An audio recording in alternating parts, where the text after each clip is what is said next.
The night Elena Brooks whispered, "I do," to billionaire Nathan Calloway was supposed to be the beginning of her fairy tale. Instead, it became the moment her entire world shattered into pieces she'd spend months trying to pick up. Because 4 hours after their wedding ceremony, in a penthouse suite overlooking Chicago's glittering skyline, her new husband moaned her sister's name while touching her skin. Some betrayals cut so deep you feel them in your bones. This is the story of how Elena discovered that the biggest lies often hide behind the brightest smiles. Drop a comment with your city so I can see how far this story travels. And stick around until the end, because what happened next changed everything. The champagne had gone flat in Elena's glass an hour ago, but she kept holding it anyway because her hands needed something to do besides shake. The Callaway Grand Hotel's diamond ballroom looked like someone had bottled starlight and poured it across every surface. Crystal chandeliers threw fractured light against walls draped in ivory silk. White roses the size of dinner plates clustered on tables where Chicago's wealthiest pretended to care about love while mentally calculating the cost of the centerpieces.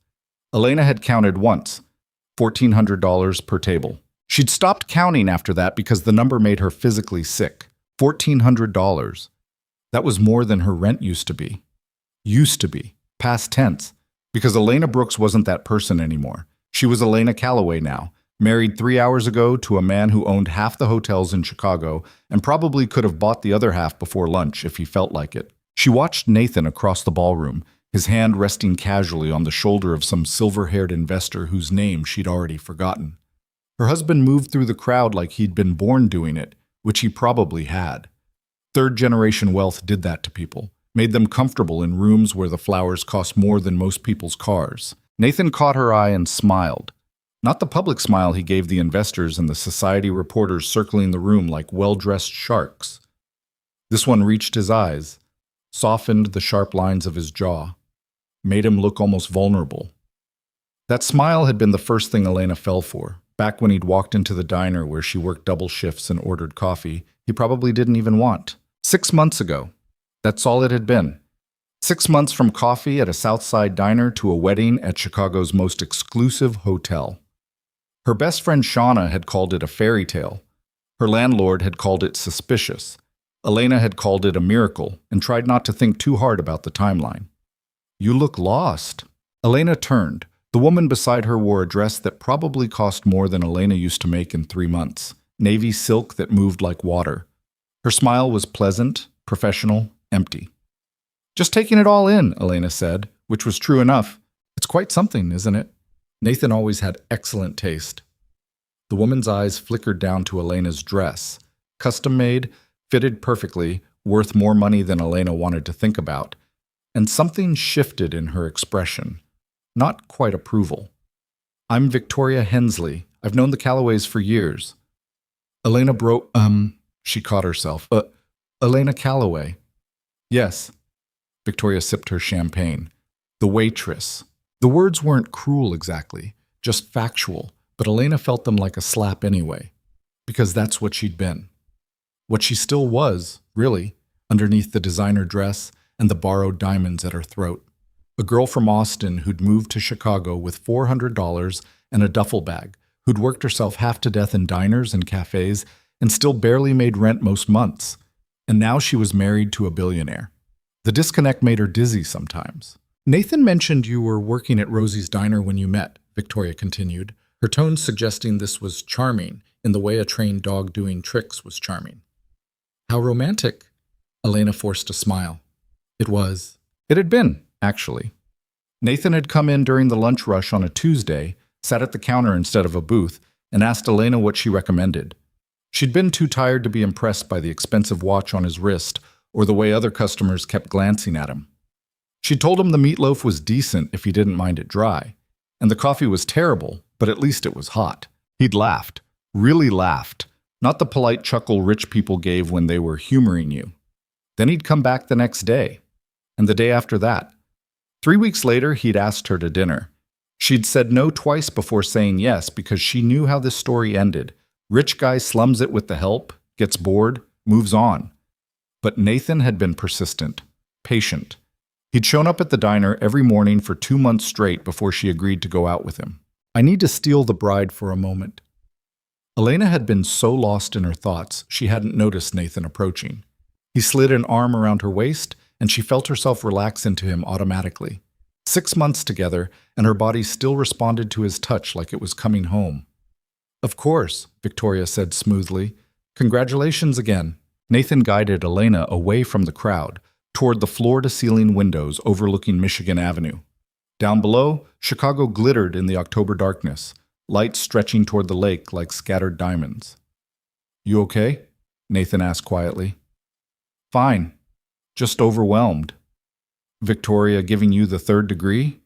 His thumb traced small circles on her hip, a gesture she'd learned meant he was worried. "She means well. She's known my family since I was a kid. She called me the waitress." Nathan's jaw tightened. "She's a snob. Ignore her." Kind of hard to ignore when everyone's thinking it. "Elena."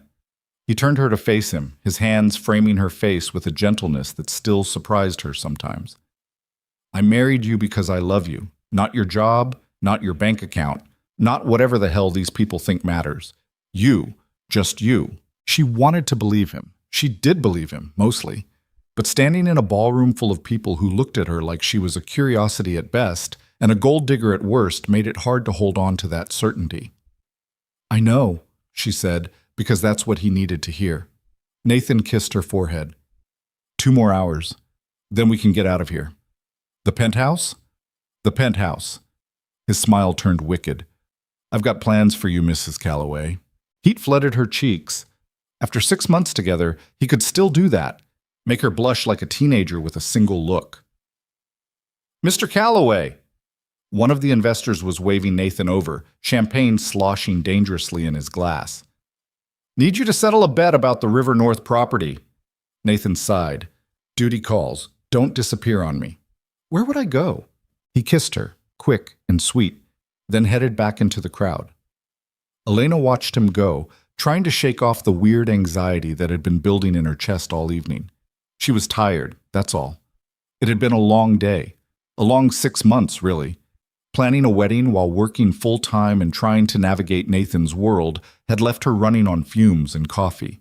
She needed air. The balcony was technically closed, but Elena had learned early that rules were more like suggestions when you were married to a Calloway.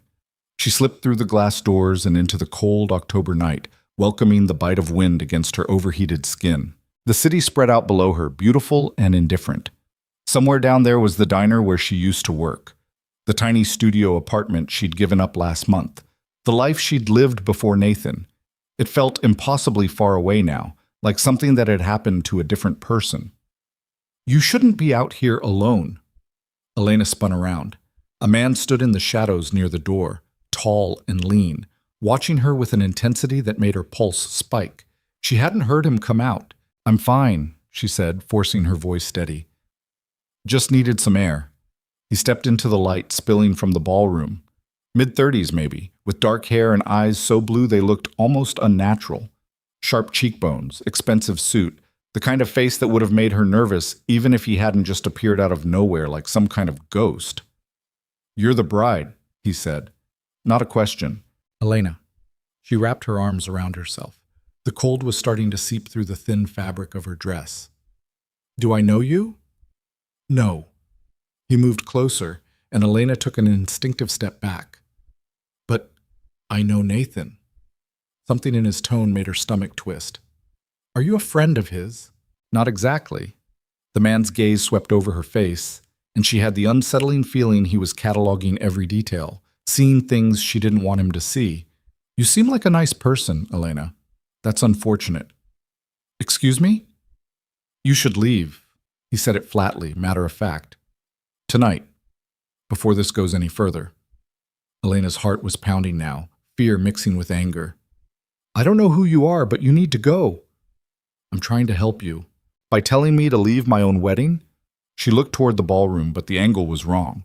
No one inside could see the balcony. They were alone out here. "That's not helpful. That's creepy. Nathan Calloway is not who you think he is." "You don't know anything about my husband." "I know more than you do." He took another step closer, and Elena's back hit the railing. "Ask yourself why he chose you. A waitress from nowhere with no family, no connections, no one who'd ask questions, That's not romance, Elena. That's strategy. Get away from me. Her voice came out sharper than she intended, edged with panic. Now! For a moment, she thought he might not listen. Then he stepped back, hands raised in a gesture of surrender. You'll remember this conversation, he said quietly. When everything falls apart, you'll remember I tried to warn you. He disappeared back into the ballroom before Elena could respond, leaving her shaking and confused on the balcony. She waited until her breathing steadied, until the fear drained away and left only anger in its wake. Some random guy trying to ruin her wedding night with cryptic warnings. Probably drunk. Definitely an asshole. She pushed the encounter out of her mind and went back inside. The party ended at midnight. Nathan made a short speech thanking everyone for coming, his arm around Elena's waist the whole time, anchoring her to his side. She smiled and waved and played the role of the happy bride, and tried not to think about the stranger on the balcony or the way Victoria Hensley had looked at her like she was something Nathan had picked up at a yard sale. The penthouse was on the top floor of the hotel, accessible only by private elevator. Nathan had designed it himself years ago, back when he'd first taken over as CEO.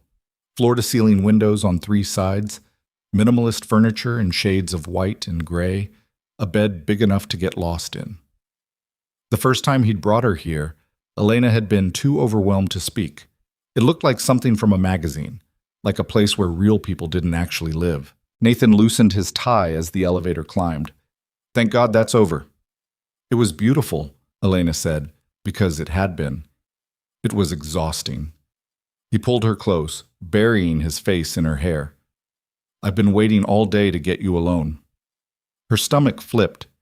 6 months together, and he still had that effect on her. Anticipation mixed with nervousness, want tangled up with the lingering disbelief that this was really her life now. The elevator doors opened directly into the penthouse. Nathan had already sent their bags up earlier.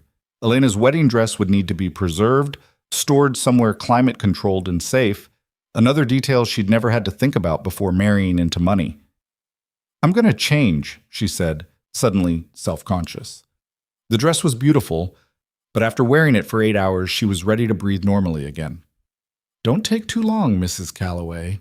She escaped into the bathroom, grateful for a moment alone. The mirror reflected someone she barely recognized, makeup professionally applied, hair styled in soft waves that had cost $200, diamonds glittering at her throat.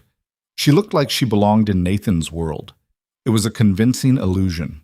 Elena carefully removed the necklace and earrings, placing them in the velvet box Nathan had presented her with that morning. Family heirlooms, he'd said, his grandmother's. The weight of that history had made her hands shake when he'd fastened the clasp. She'd bought lingerie for tonight. White lace and silk, impractical and expensive, and nothing like the cotton basics she usually wore. It had seemed important somehow to mark this night as different, special. When she stepped back into the bedroom, Nathan was standing by the windows, his jacket discarded, shirt unbuttoned at the collar. He turned when he heard her, and the look on his face made her feel powerful in a way she'd never experienced before. Come here, he said softly. She went to him and he pulled her into his arms, kissing her with a desperation that caught her off guard. Usually Nathan was controlled, measured, the kind of person who thought 3 steps ahead in every conversation, but right now he kissed her like he was drowning and she was air. I love you, he murmured against her mouth. I love you so much. I love you too. They made their way to the bed in a tangle of hands and half-removed clothing. Nathan's fingers found the clasp of her bra, and Elena arched into his touch. 6 months of familiarity mixing with wedding night nerves. This was her husband. Her husband. The word still felt foreign in her mind. He pulled her down onto the bed, his hands mapping her skin like he was memorizing it. Elena closed her eyes, let herself feel instead of think, let the anxiety and the strangeness of the day dissolve into sensation. Nathan's mouth traced a path down her throat. His hand slid lower, and Elena gasped, her fingers tangling in his hair. Mia, he breathed. God, Mia. The world stopped. Elena's eyes flew open.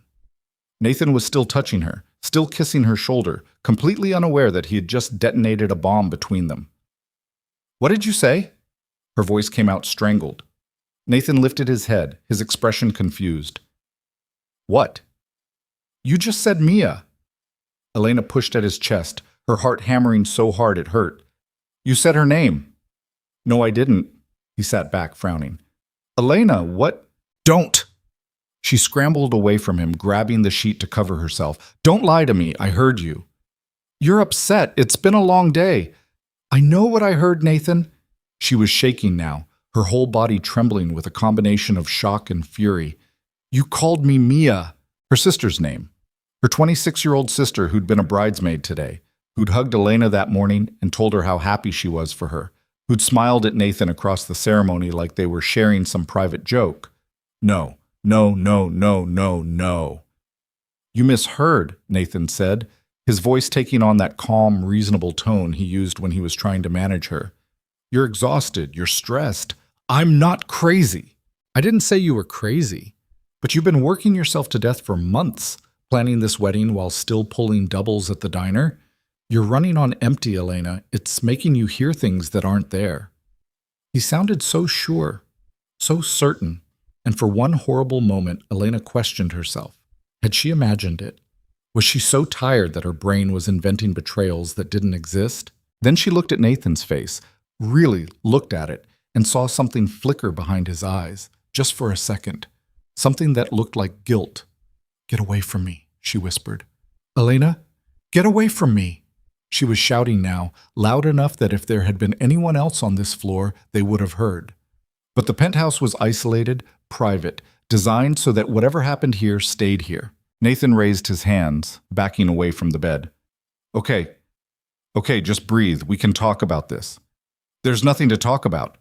Elena's mind was racing, fitting pieces together she didn't want to see. How long? How long what?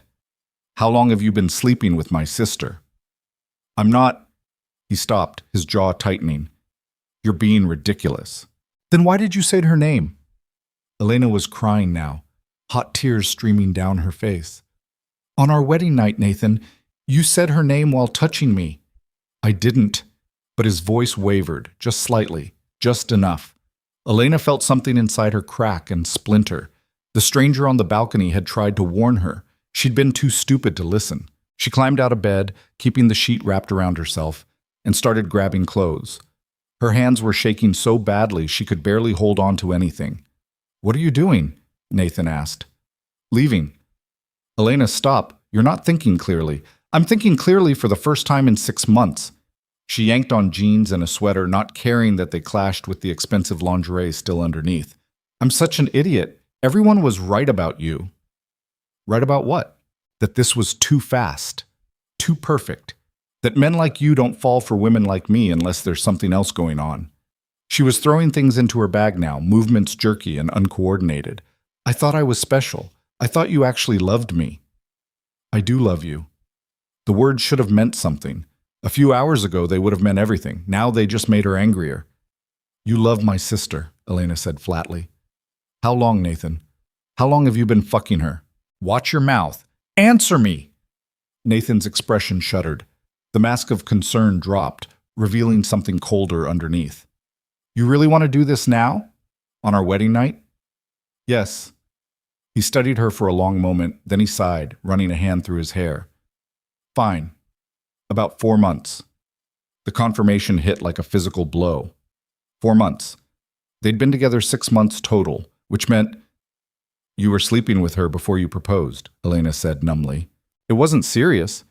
You proposed to me while fucking my sister and it wasn't serious? She laughed, the sound edging toward hysteria. What the hell is wrong with you? You're overreacting. I'm overreacting? Elena hurled her bag across the room. It hit the window with a satisfying thud. You cheated on me with my own sister and I'm overreacting? Lower your voice. No. She was past caring about appearances, about what was appropriate, about any of the 1,000 unspoken rules she'd been trying to follow since entering Nathan's world. You're a liar. You're a cheater. And I'm done. She grabbed her bag and headed for the door. Nathan moved to block her path. Move, Elena said. We need to talk about this rationally. There's nothing rational about what you did. Move, Nathan. Where are you going to go? His voice was harder now, edges of frustration bleeding through the calm facade. You don't have an apartment anymore. You quit your job. All your stuff is in storage. You have nowhere to go, Elena. The truth of it stung. She'd given up everything for him. Her independence, her income, her escape routes. She'd let herself become completely dependent on a man she'd known for 6 months. Stupid. So goddamn stupid. I'll figure it out, she said. Be reasonable. It's 2 a.m. You're upset. Just stay tonight and we can discuss this in the morning when you've calmed down. I'm not staying in this room with you for another second. Elena, she shoved past him, wrenching the door open. Nathan caught her wrist, his grip tight enough to hurt. Let go of me. You're my wife, he said, and there was something dangerous in his voice now. We're married. You can't just leave because of a misunderstanding. It's not a misunderstanding, it's a fact. You're in love with Mia. His fingers tightened. I made a mistake, okay? I'll end it. It's over. Just stay and we can work this out. Elena looked down at his hand on her wrist, then back up at his face. 6 months ago, she'd thought those eyes looked kind. Now she saw what she'd missed before. The calculation, the control, the absolute certainty that he could talk his way out of anything. Let go. They stared at each other for a long moment. Then Nathan released her, stepping back. You'll regret this, he said quietly. I already regret it. I regret all of it. Elena stepped into the elevator and punched the button for the ground floor. The last thing she saw before the doors closed was Nathan standing in the doorway of the penthouse, his expression unreadable. Then she was alone, descending through the building, leaving behind her wedding night and her marriage, and the fairy tale that had turned into a nightmare in the space of one whispered name. The lobby was empty except for the night staff. If they noticed the bride from earlier fleeing in jeans and a tear-stained face, they were too professional to comment. Elena pushed through the revolving doors and out into the Chicago night. It was colder now, the temperature having dropped while she'd been inside living through the worst few hours of her life. She had no coat, no plan, and about $60 in her wallet. But she was free. She walked until her feet ached, until the hotel was blocks behind her and the adrenaline started to fade. Then she collapsed on a bench in Grant Park and let herself cry properly, huge gasping sobs that hurt her chest. Her phone buzzed. Nathan. She declined the call. It buzzed again and again. On the 4th call, she answered. What? Come back. Nathan's voice was calm again, measured. We can fix this. There's nothing to fix. I love you, Elena. I made a mistake, but I love you. You don't even know what love is. Please, just come back and we'll talk. She hung up, blocked his number. Then she pulled off her wedding ring, white gold, princess-cut diamond, more money than she'd ever seen in one place before, and held it in her palm. It caught the streetlight, throwing tiny rainbows across her skin. Elena thought about throwing it into the lake, thought about selling it and using the money to leave Chicago entirely. Instead, she slipped it into her pocket and stood up. She had a friend from the diner who might let her crash. Shauna had always said Elena could call if she needed anything. Hopefully that offer still stood at 3 a.m. when you just left your billionaire husband. As she walked toward the bus stop, Elena's mind kept circling back to the stranger on the balcony. The man who'd tried to warn her. When everything falls apart, you'll remember I tried to warn you. Yeah, she remembered. She just wished she'd listened. Shauna's couch smelled like cigarettes and cheap lavender air freshener, but it was free and it didn't come with a husband who'd been screwing Elena's sister for 4 months. At 3:30 in the morning, that made it the best place in Chicago. I still can't believe he actually said her name, Shauna said for the 5th time, handing Elena a mug of tea that was mostly whiskey. Like, during. That's some next-level stupidity right there. Elena wrapped her hands around the mug, letting the warmth seep into her fingers. She'd stopped shaking about an hour ago, right around the time the shock started giving way to a dull, persistent ache that sat in her chest like a stone. He tried to tell me I imagined it. Of course he did. They always do. Shauna curled up in the armchair across from the couch, her own mug balanced on her knee. She was still in her pajamas, ratty tank top and shorts, her dark hair pulled into a messy bun. My ex tried to convince me I was paranoid when I found lipstick on his collar. Said it was from his cousin who apparently wears drugstore red and leaves it all over his neck. Did you believe him? For about 10 seconds. Then my brain caught up with my denial. Shauna took a long sip of her drink. You gonna file for divorce? The word felt too big, too final. Elena had been married for less than 12 hours. I don't know, I can't think right now.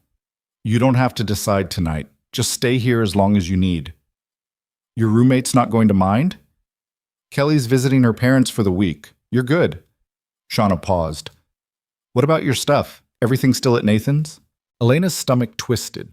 She'd moved most of her belongings into Nathan's penthouse over the past month, one carload at a time. Clothes, books, the few pieces of furniture she'd accumulated over the years. Her whole life packed into a man's apartment like she'd been so sure she'd never need an exit strategy. Yeah, she said quietly, most of it. We can get it back. I'll go with you. Not tonight. No, not tonight. Tonight you drink terrible tea and try not to think about what a piece of shit your husband is. Shauna raised her mug. To marriage. May it die a quick death. Elena clinked her mug against Shauna's, but didn't drink. The whiskey smell was making her nauseous. Or maybe that was just everything else. Her phone buzzed on the coffee table. She'd unblocked Nathan's number after the 5th voicemail, mostly because ignoring him felt like giving him power she didn't want him to have. But she didn't pick up. How many times is that? Shauna asked. 12.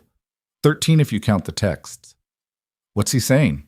That I'm being irrational, that we need to talk, that I'm throwing away our marriage over nothing.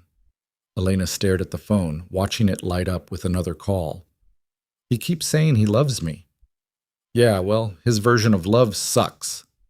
The phone finally stopped buzzing. Elena waited for the relief that didn't come. Instead, she felt hollow, scraped clean from the inside out. I should have known, she said. Everyone tried to tell me it was too fast, too perfect. I didn't want to listen. Hey, no. Shauna leaned forward, her expression fierce. You don't get to blame yourself for him being a lying asshole. You fell in love. You trusted someone. That's not a character flaw. It feels like one right now. That's the shock talking. Tomorrow you're going to wake up pissed, and that's when the real fun starts. Shauna grinned, but it didn't quite reach her eyes. Trust me, anger's way more useful than sadness. Elena wasn't sure she had the energy for anger. Right now, she just wanted to sleep and wake up in a world where the last 6 months had never happened. Her phone buzzed again. This time it was a text from a number she didn't recognize. We need to talk. Meet me tomorrow. I can help. J.C. Who's J.C.? Shauna asked, reading over her shoulder. Elena shook her head. No idea. Probably one of Nathan's people trying to manipulate you into coming back. Delete it. But Elena kept staring at the message, something nagging at the back of her mind. J.C. Those initials felt familiar somehow, though she couldn't place why. She was too tired to figure it out. She set the phone face down on the table and pulled the blanket Shauna had given her up to her chin. Get some sleep, Shauna said, standing. Things will look different in the morning. Elena doubted that, but she nodded anyway. Shauna disappeared into her bedroom, leaving Elena alone with the whiskey tea and the too quiet apartment and the weight of her wedding ring still sitting in her pocket like an accusation. She didn't sleep. She closed her eyes and replayed the whole night on a loop. Nathan's voice saying Mia's name, the look on his face when he'd been caught, the cold certainty in his eyes when he'd told her she had nowhere else to go. He'd been right about that part at least. Elena had given up everything to marry him. Her job, her apartment, her independence. She'd thought she was building a life. Turned out she'd just been handing over all her escape routes. Somewhere around dawn, she finally dozed off. When she woke, it was past noon, and her phone was full of missed calls. Nathan, mostly, but also Mia. Elena stared at her sister's name on the screen, feeling something ugly and acidic rise in her throat. They hadn't been particularly close growing up. 4 years separated them, and Mia had always been the pretty one, the charming one, the one people noticed when they walked into a room together. But they were still sisters. They'd shared a bedroom for 6 years. They'd covered for each other when one of them broke curfew, and now Mia had been sleeping with Elena's husband. The voicemail notification blinked at her. Elena almost deleted it without listening. But there was a sick, self-destructive part of her that needed to know what Mia would possibly say right now. She hit play. Lena, it's me. Mia's voice was tight, strained. Nathan told me what happened. I'm so sorry. I never meant... Look, can we just talk? please, you're not answering Nathan's calls and he's freaking out and I need to explain. It's not what you think. Call me back, okay? Please. Elena played it again, then a third time, listening for any hint of genuine remorse. All she heard was fear. Mia was scared Nathan had told the truth. The realization settled over Elena like ice water. Her sister wasn't sorry about the affair. She was sorry about getting caught. You're awake. Shauna appeared in the doorway holding 2 mugs of coffee. You look like hell. Feel worse. Elena accepted the coffee, wrapping both hands around it. Mia called. What'd she say? That it's not what I think. It's always what you think. Shauna sat down on the other end of the couch. You gonna call her back? No? Good. Let her sweat. Shauna took a long drink of her coffee. So what's the plan? You hiding out here forever, or you gonna face the music eventually? Elena hadn't thought that far ahead. Beyond making it through the night, she had no strategy, no roadmap. Just a vague sense that she needed to keep moving or she'd fall apart completely. I need a job, she said. Money. I've got maybe $60 in whatever's in my checking account. Which is? Elena pulled up her banking app. The number made her want to cry all over again. $342. Okay, that's not great, but it's something. Shauna's face shifted into planning mode. My manager at the cafe is always looking for people. You could probably start this week if you want. Yeah, okay. It wasn't much, but it was a starting point. Back to waiting tables and minimum wage. Back to the life she'd been living before Nathan. The irony wasn't lost on her. I'll text him today, set up an interview. Shauna hesitated. You know you're going to have to deal with Nathan eventually, right? Get your stuff, figure out the legal shit. I know. And Mia. Elena's jaw tightened. Yeah. Just saying avoiding them forever isn't really an option. I'm not avoiding them. I'm regrouping. Regrouping on my couch while drinking tea that's 70% alcohol. Exactly. Shauna laughed, but it was hollow. They both knew Elena couldn't hide here forever. Chicago was big, but not big enough to avoid a billionaire with connections and a sister who'd never been good at taking no for an answer. Her phone buzzed again. The unknown number from last night. Café Lucia. 3 p.m. Corner booth. I have information you need. JC. That's creepy as hell, Shauna said, reading over Elena's shoulder again. You're not actually going, right? Elena should have said no. Should have blocked the number and forgotten about it, but something in the message nagged at her. Information she needed. And those initials, JC. Where had she seen those before? Then it clicked. The stranger on the balcony, the man who'd warned her about Nathan. He'd never given his name, but what if... I think I know who it is, Elena said slowly. Who? There was this guy at the wedding, on the balcony. He tried to warn me about Nathan. Shauna's eyes narrowed. Warn you how? He said I should leave, that Nathan wasn't who I thought he was. Elena remembered the intensity in those blue eyes, the certainty in his voice. I thought he was drunk or crazy or just trying to mess with me. But what if he actually knew something? Or what if he's a stalker who gets off on ruining people's weddings? Maybe. But what if he's not? Elena, shit. I'm going.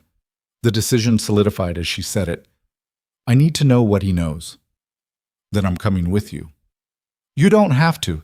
Yes, I do, because you're clearly not thinking straight, and someone needs to make sure you don't get murdered by a random creep with information. Shauna stood, stretching. But first, coffee and food. You can't make life decisions on an empty stomach. Elena followed her into the kitchen, trying to ignore the gnawing anxiety in her gut.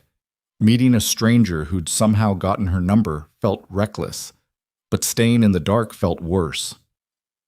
At 2:30, they left for Café Lucia. The place was in Lincoln Park, a small corner spot Elena had passed 100 times but never been inside. Exposed brick walls, mismatched furniture, the smell of coffee and fresh bread. A few customers scattered at tables, mostly people working on laptops or reading. And in the corner booth, exactly where he'd said he'd be, sat the man from the balcony. He looked different in daylight. Less intimidating, maybe, though the sharp cheekbones and intense eyes were the same. He wore jeans and a dark sweater, nothing as formal as the suit from the wedding. When he saw Elena, he stood. You came, he said. Who are you? Elena stopped a few feet from the booth, Shauna hovering protectively at her shoulder. Julian Calloway. He extended a hand. Nathan's brother.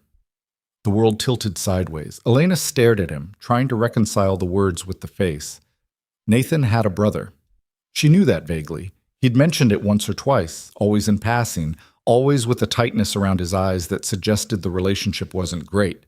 But she'd never met him, never even seen a picture. You're his brother, she repeated. Unfortunately. Julian's mouth twisted into something that wasn't quite a smile. Can we sit? I promise I'm not here to hurt you, just to help, if you'll let me.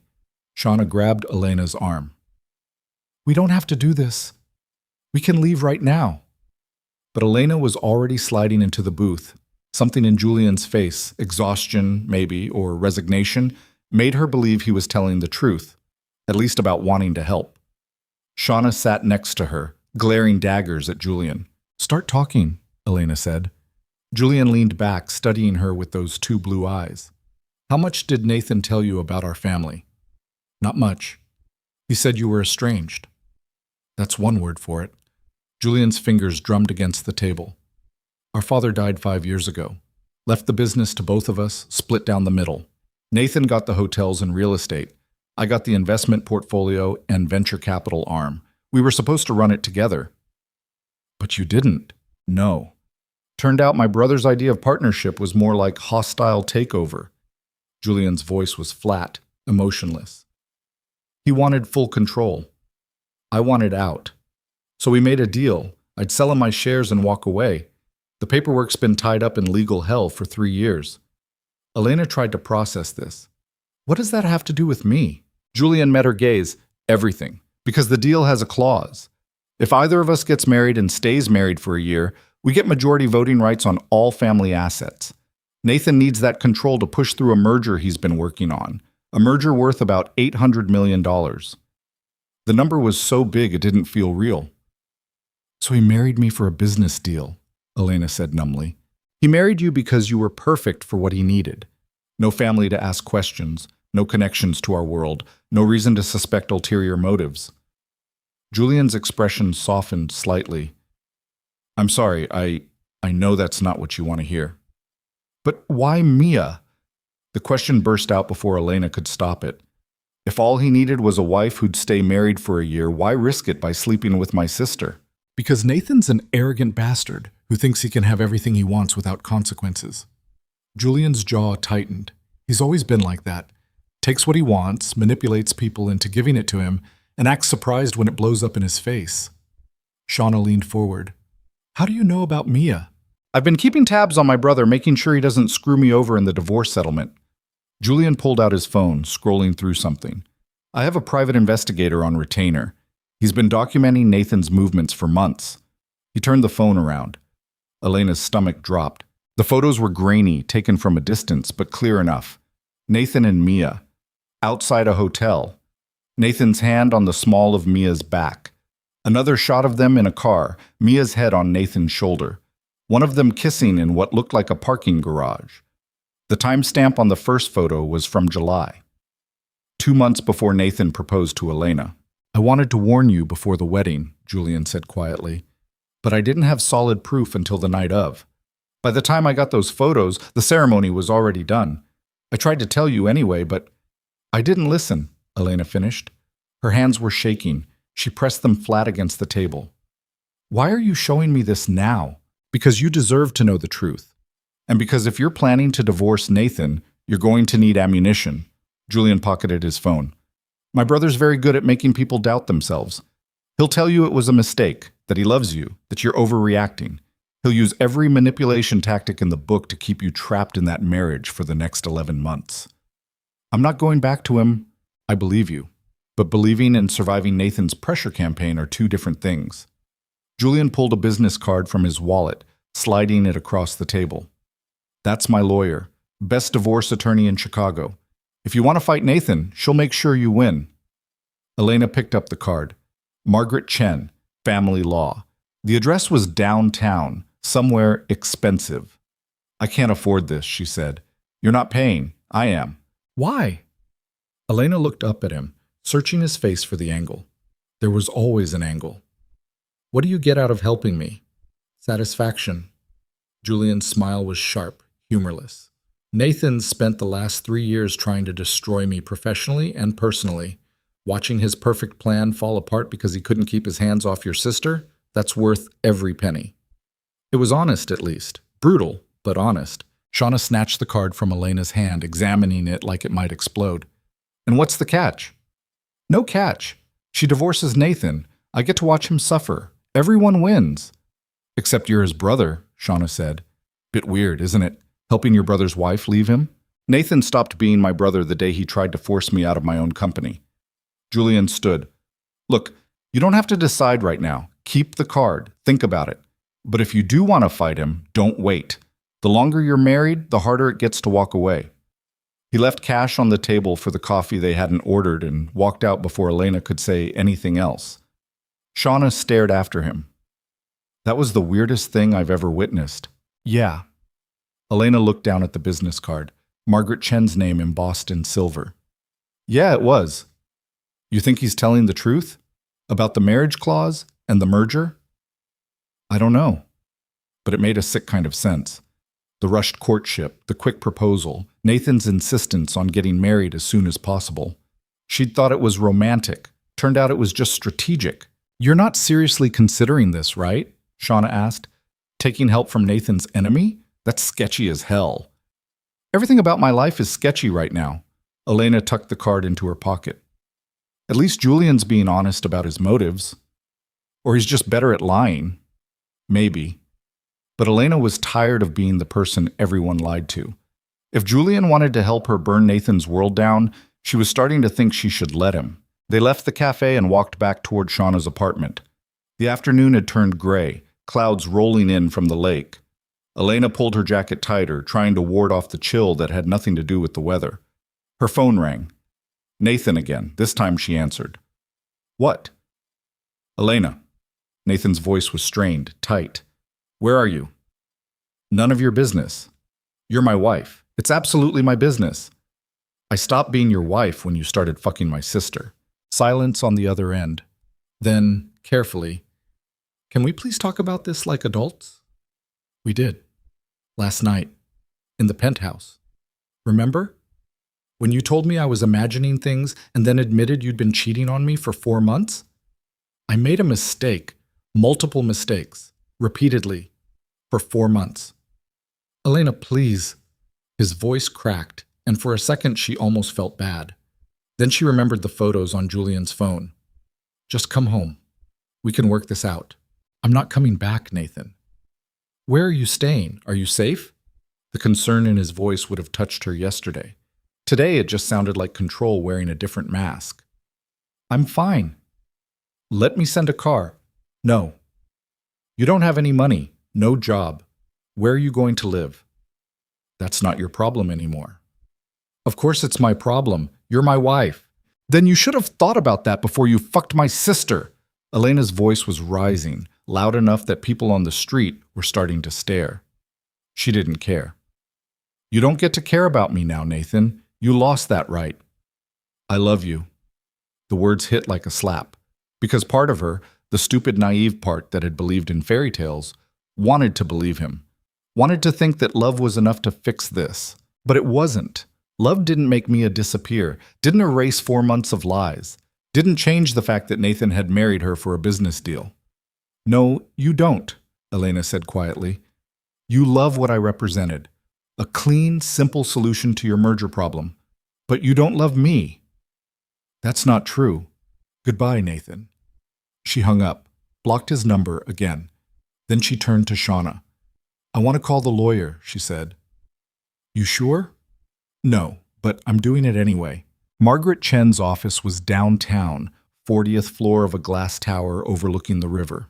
The receptionist was polite but cool, the kind of professional ice that came from working with wealthy people's messy private lives.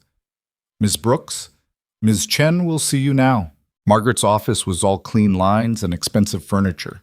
Nothing personal except a single photo on her desk.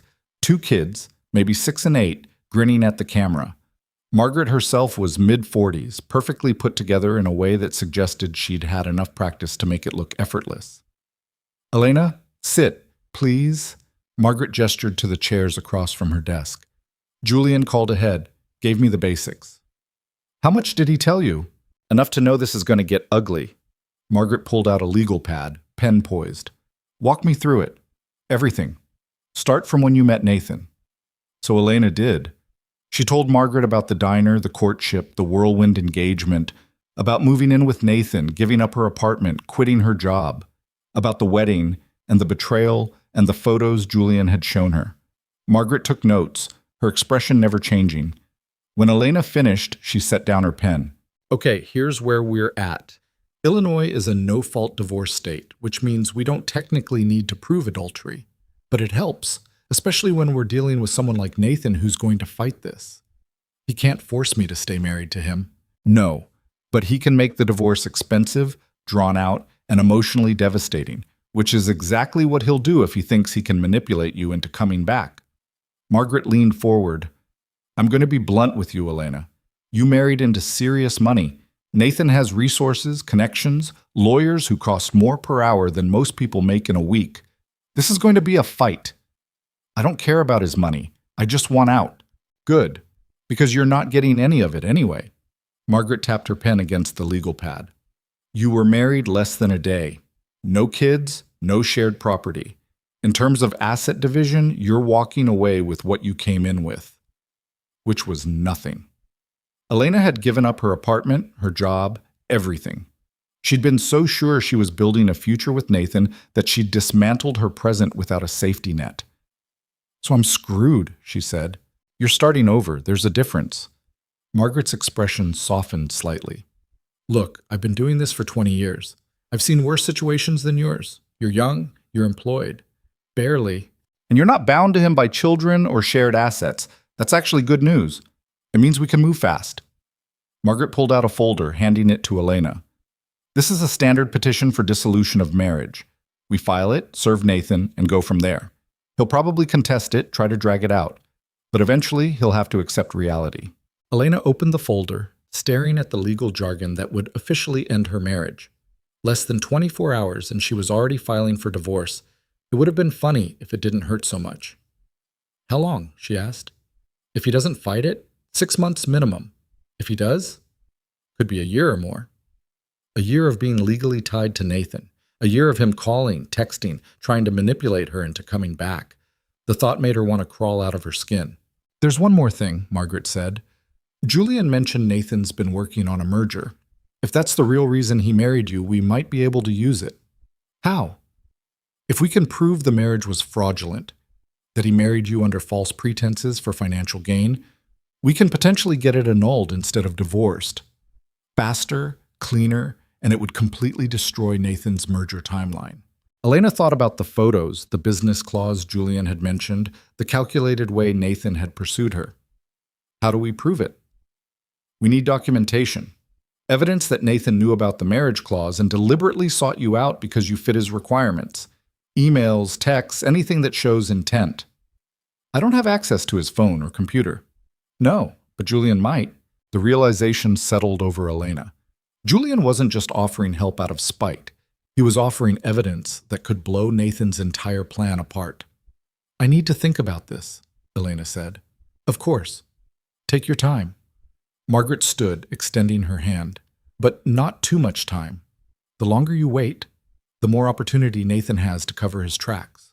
Elena shook her hand and left, Shauna trailing behind her.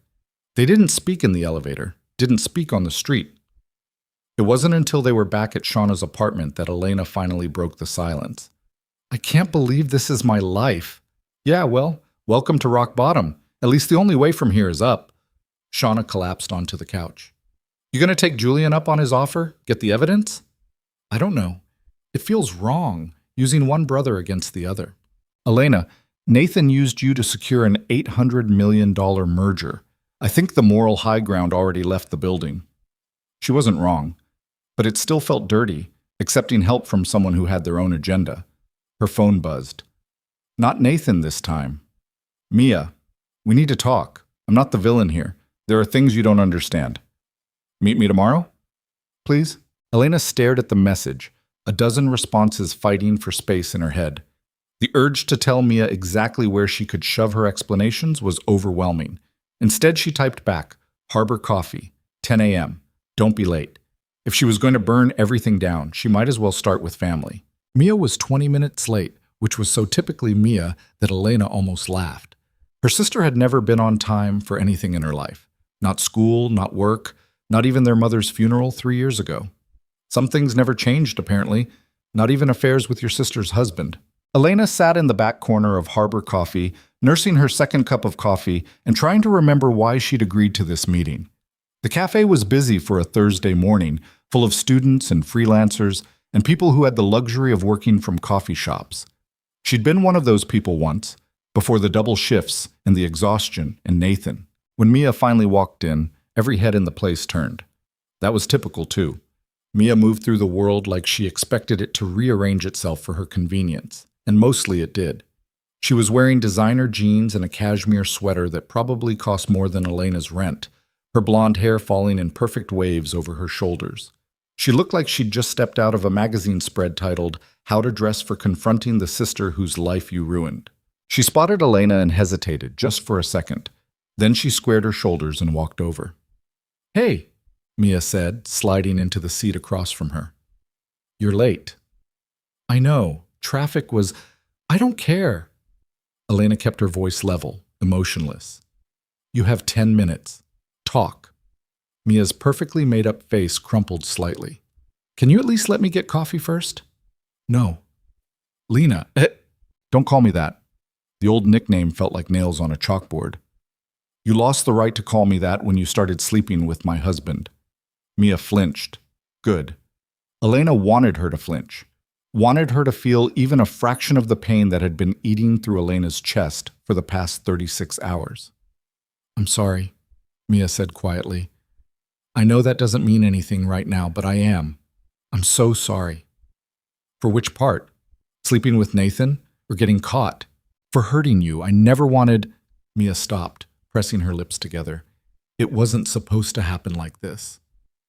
How is it supposed to happen exactly? Elena leaned forward.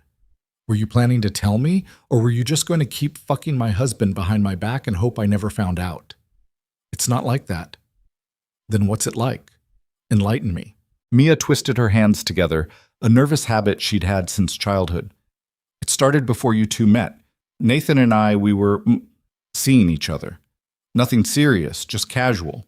Then he met you and everything changed. The words hit like physical blows.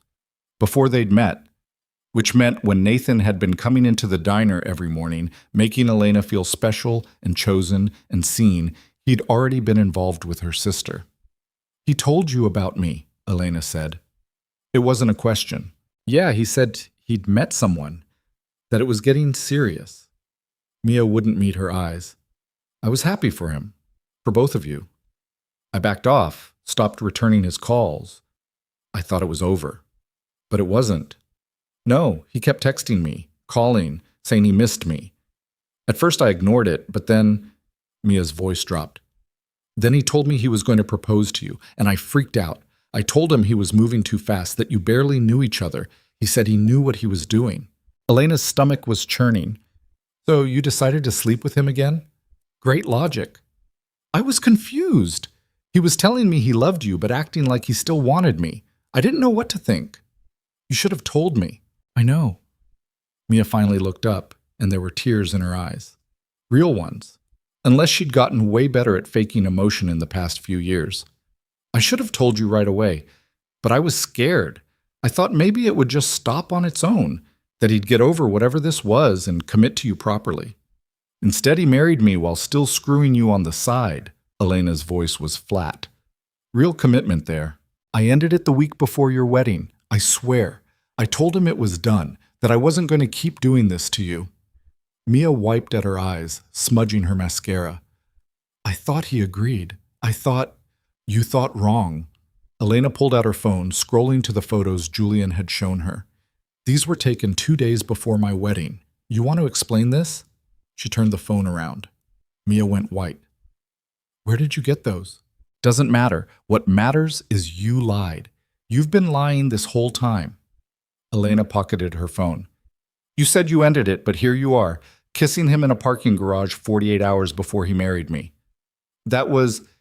He came to my apartment, said he needed closure. I was trying to... Stop. Elena held up a hand. Just stop. Every word out of your mouth is another lie, and I'm done listening to them. It's not all lies. Mia's voice cracked. I do love you, Lena. You're my sister. I hate that I hurt you like this. You don't get to play the victim here. You made choices, repeatedly, for months. You chose him over me every single time. He said he was going to leave you. The words burst out of Mia like she'd been holding them in too long. After the wedding, after the merger went through, he said he'd divorce you and we could be together for real. I believed him. Elena stared at her sister, trying to process what she'd just heard. Nathan had promised Mia a future together, which meant this wasn't just an affair, it was a plan. You're such an idiot, Elena said softly. What? You actually believed him. You thought he'd choose you. Elena laughed, but there was no humor in it. Mia, he used both of us. He married me for a business deal. He was sleeping with you to keep you quiet and compliant. The second you stopped being useful, he would have dropped you without a second thought. That's not true. He loves me. He doesn't love anyone but himself. Elena stood, grabbing her jacket. And the fact that you can't see that makes you even more pathetic than I thought. Don't leave, please. We need to talk about this. There's nothing to talk about. You betrayed me. He betrayed me. You deserve each other. Elena threw a few dollars on the table for her coffee. Stay away from me, Mia. I mean it. You try to contact me again and I'm blocking your number. Lena, wait.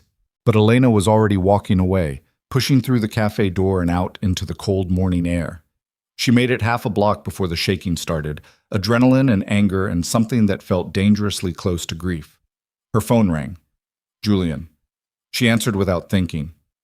What? Good morning to you too. His voice was dry, amused. Rough night? Rough morning. I just had coffee with my sister. How'd that go? About as well as you'd expect. Elena leaned against a building, trying to steady her breathing. She admitted the affair started before I even met Nathan, then tried to justify it by saying he promised to leave me for her. Julian was quiet for a moment. Did she seem like she believed him? Yeah, she's either the best liar I've ever met, or she's genuinely that delusional. Probably both. A pause. Where are you right now? Lincoln Park. Why? Stay there. I'll come to you. I have the evidence Margaret asked about, the proof that Nathan married you for the merger. Julian's voice was serious now. You wanted ammunition? I've got it. Elena's heart rate kicked up. How did you get it? Let's just say Nathan isn't as careful with his email security as he thinks he is. She could hear the smile in Julian's voice.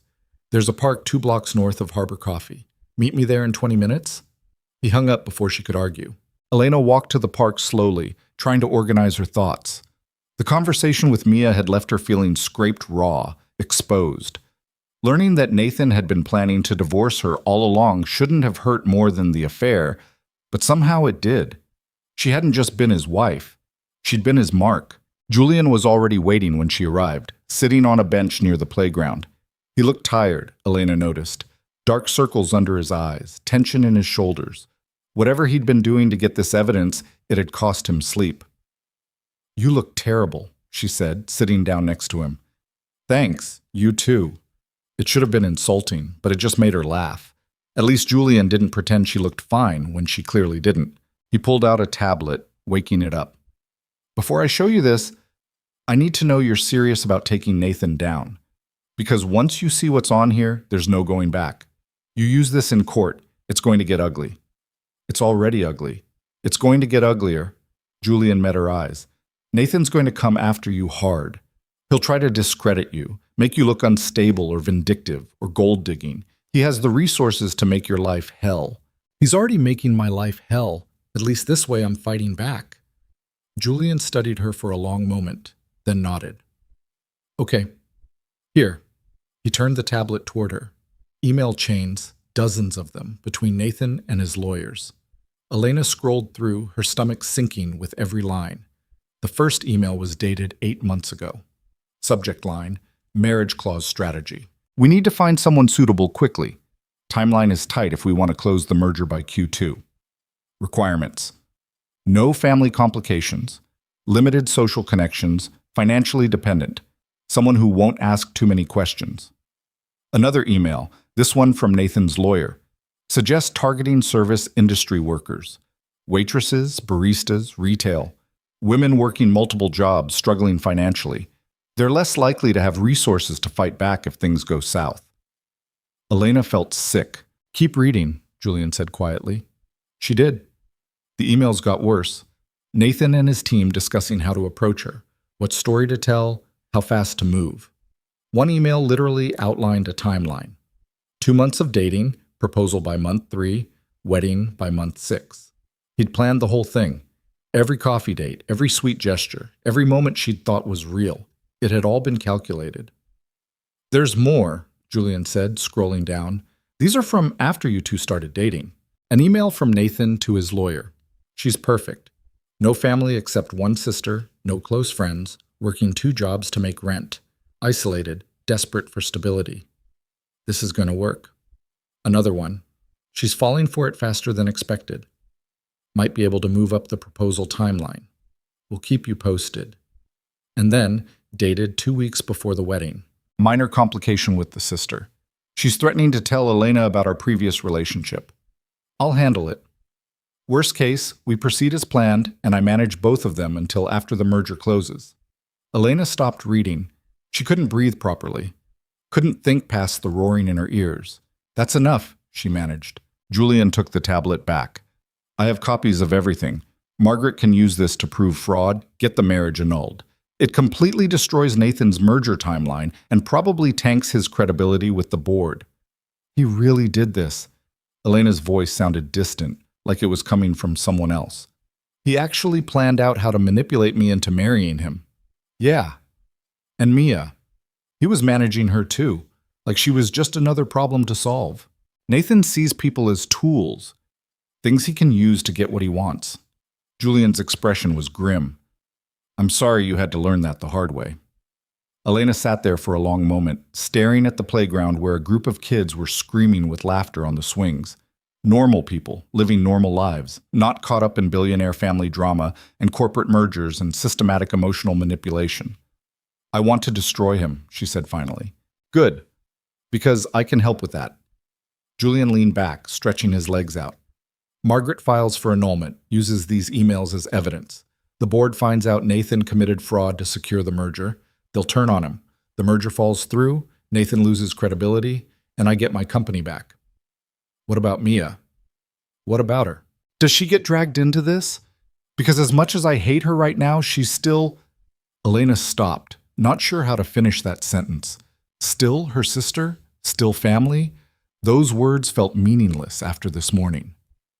She'll probably get called as a witness if Nathan contests the annulment, Julian said. But she's not the main focus. Nathan is. Elena thought about Mia's face in the cafe, the way she'd actually believed Nathan was going to leave Elena for her. He'd played them both, just in different ways. Show me how to access these files, Elena said. I want copies of everything. Julian walked her through it, showing her how to download the emails to her phone.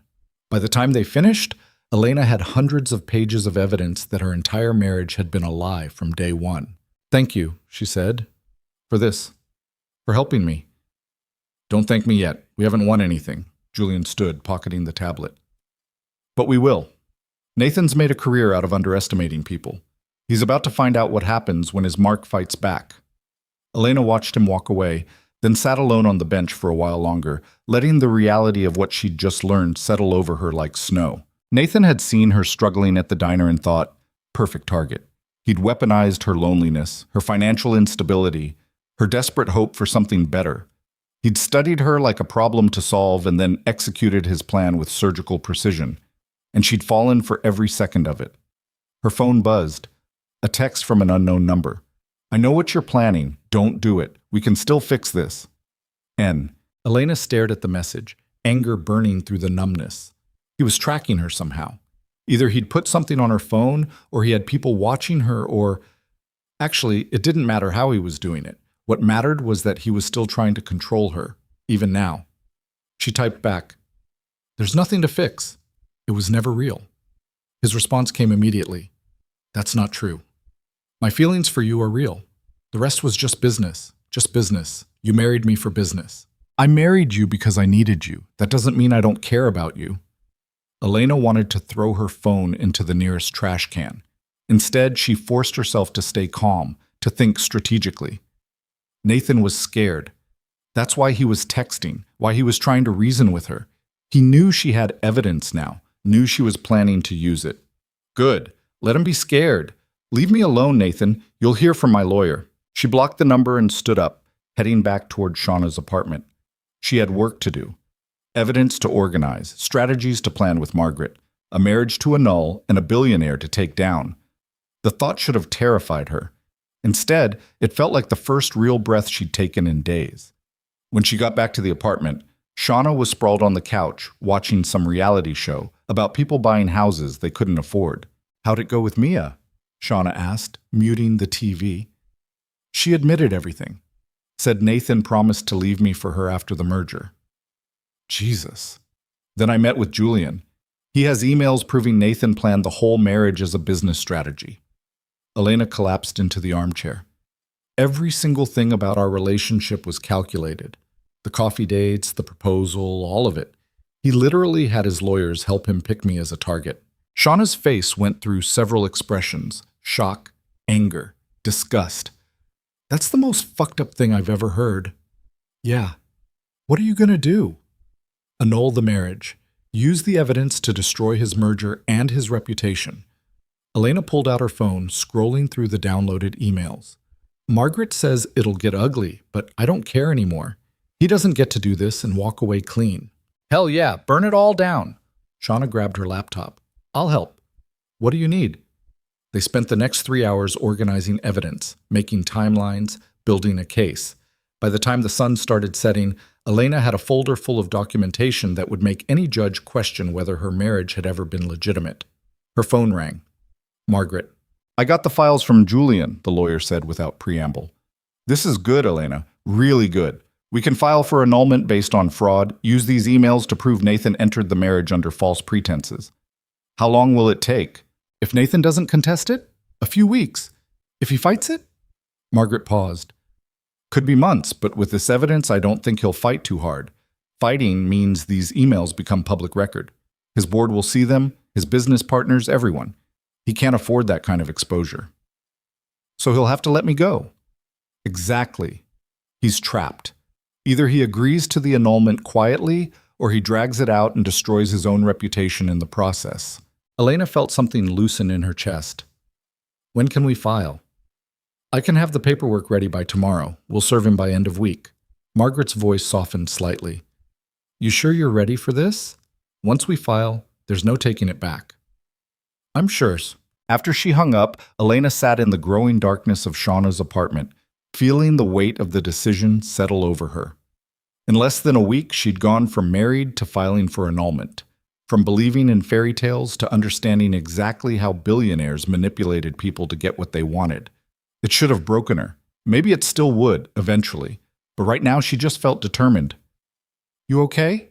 Shauna asked from the couch. "Ask me again in a month." "Fair enough." Shauna grabbed 2 beers from the fridge, handing one to Elena. "For what it's worth, I think you're doing the right thing." "Yeah?" "Yeah. Nathan deserves everything coming to him. And Mia," Shauna shook her head, "I can't believe she actually thought he'd leave you for her. Like, did she miss the part where he's a manipulative sociopath? She saw what she wanted to see, same as me." "No." Shauna pointed the beer bottle at her. "You fell in love with someone who presented himself as kind and genuine. You didn't ignore red flags because he deliberately hid them. That's on him, not you." Elena wanted to believe that. But late at night, when she couldn't sleep and her brain wouldn't shut off, she kept replaying every moment with Nathan, looking for signs she'd missed. The way he'd controlled their schedule, isolated her from her few friends, made her dependent on him financially and emotionally. The signs had been there. She just hadn't known what she was looking at. Her phone buzzed again. Another unknown number, another message from Nathan. Please call me. I can explain everything. This doesn't have to end like this. Then another. I made mistakes, but I do love you. Give me a chance to prove it. And another. You're listening to Julian. He's filling your head with lies because he wants to hurt me. Don't trust him. Elena showed the messages to Shauna. He's not going to stop, is he? Nope. Not until the annulment's final and he realizes he can't manipulate you anymore.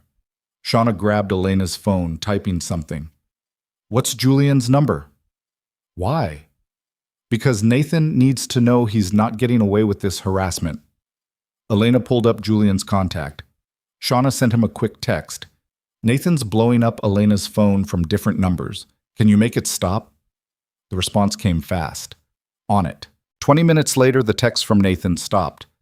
Elena didn't ask what Julian had done. She wasn't sure she wanted to know. That night, she lay on Shauna's couch staring at the ceiling, trying to imagine what her life would look like a month from now. 2 months. 6. She'd be divorced. Annulled, technically. Free from Nathan, but also completely starting over. No job, no savings, no apartment. Just her and Shauna's charity and a determination to never let anyone make her feel that powerless again. It wasn't much, but it was something. Her phone lit up with one final message. Julian. Court date set for next week. Margaret will send details. Get some sleep. Tomorrow, we start fighting back for real. Elena closed her eyes and, for the first time in 3 days, actually slept. The week passed in a blur of legal documents and preparation. Margaret coached Elena on what to expect in court, how to handle Nathan's lawyer, what questions the judge might ask. Julian provided additional evidence, financial records showing the merger timeline, board meeting minutes discussing the marriage clause, even a recording of Nathan discussing the strategy with his lawyer. The recording was what clinched it. Nathan's voice, clear and cold. I need a wife who'll stay married for a year without asking too many questions. Elena fits the profile perfectly. Isolated, financially vulnerable, no support system to warn her off. By the time she realizes what this really is, it'll be too late to back out. Hearing it made Elena physically ill, but it also made her angry enough to stop doubting herself. Friday afternoon, Nathan was served with the annulment papers.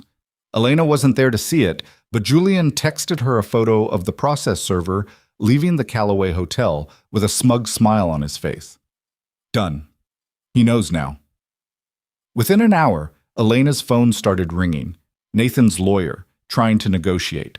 Margaret handled it, refusing every offer to settle quietly, insisting they proceed with the annulment and public disclosure. Then Nathan himself showed up at Shauna's apartment. Elena heard the buzzer and made the mistake of answering the intercom. What? Elena, it's me. Let me up, please.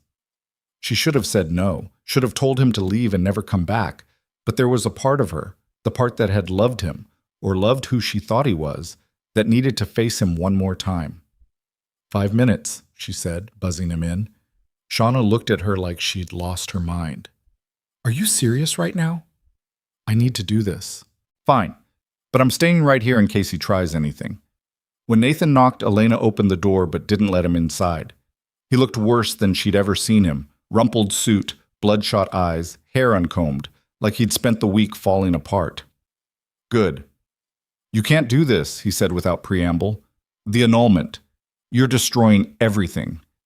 You destroyed everything when you married me for a business deal. That's not... It's more complicated than that.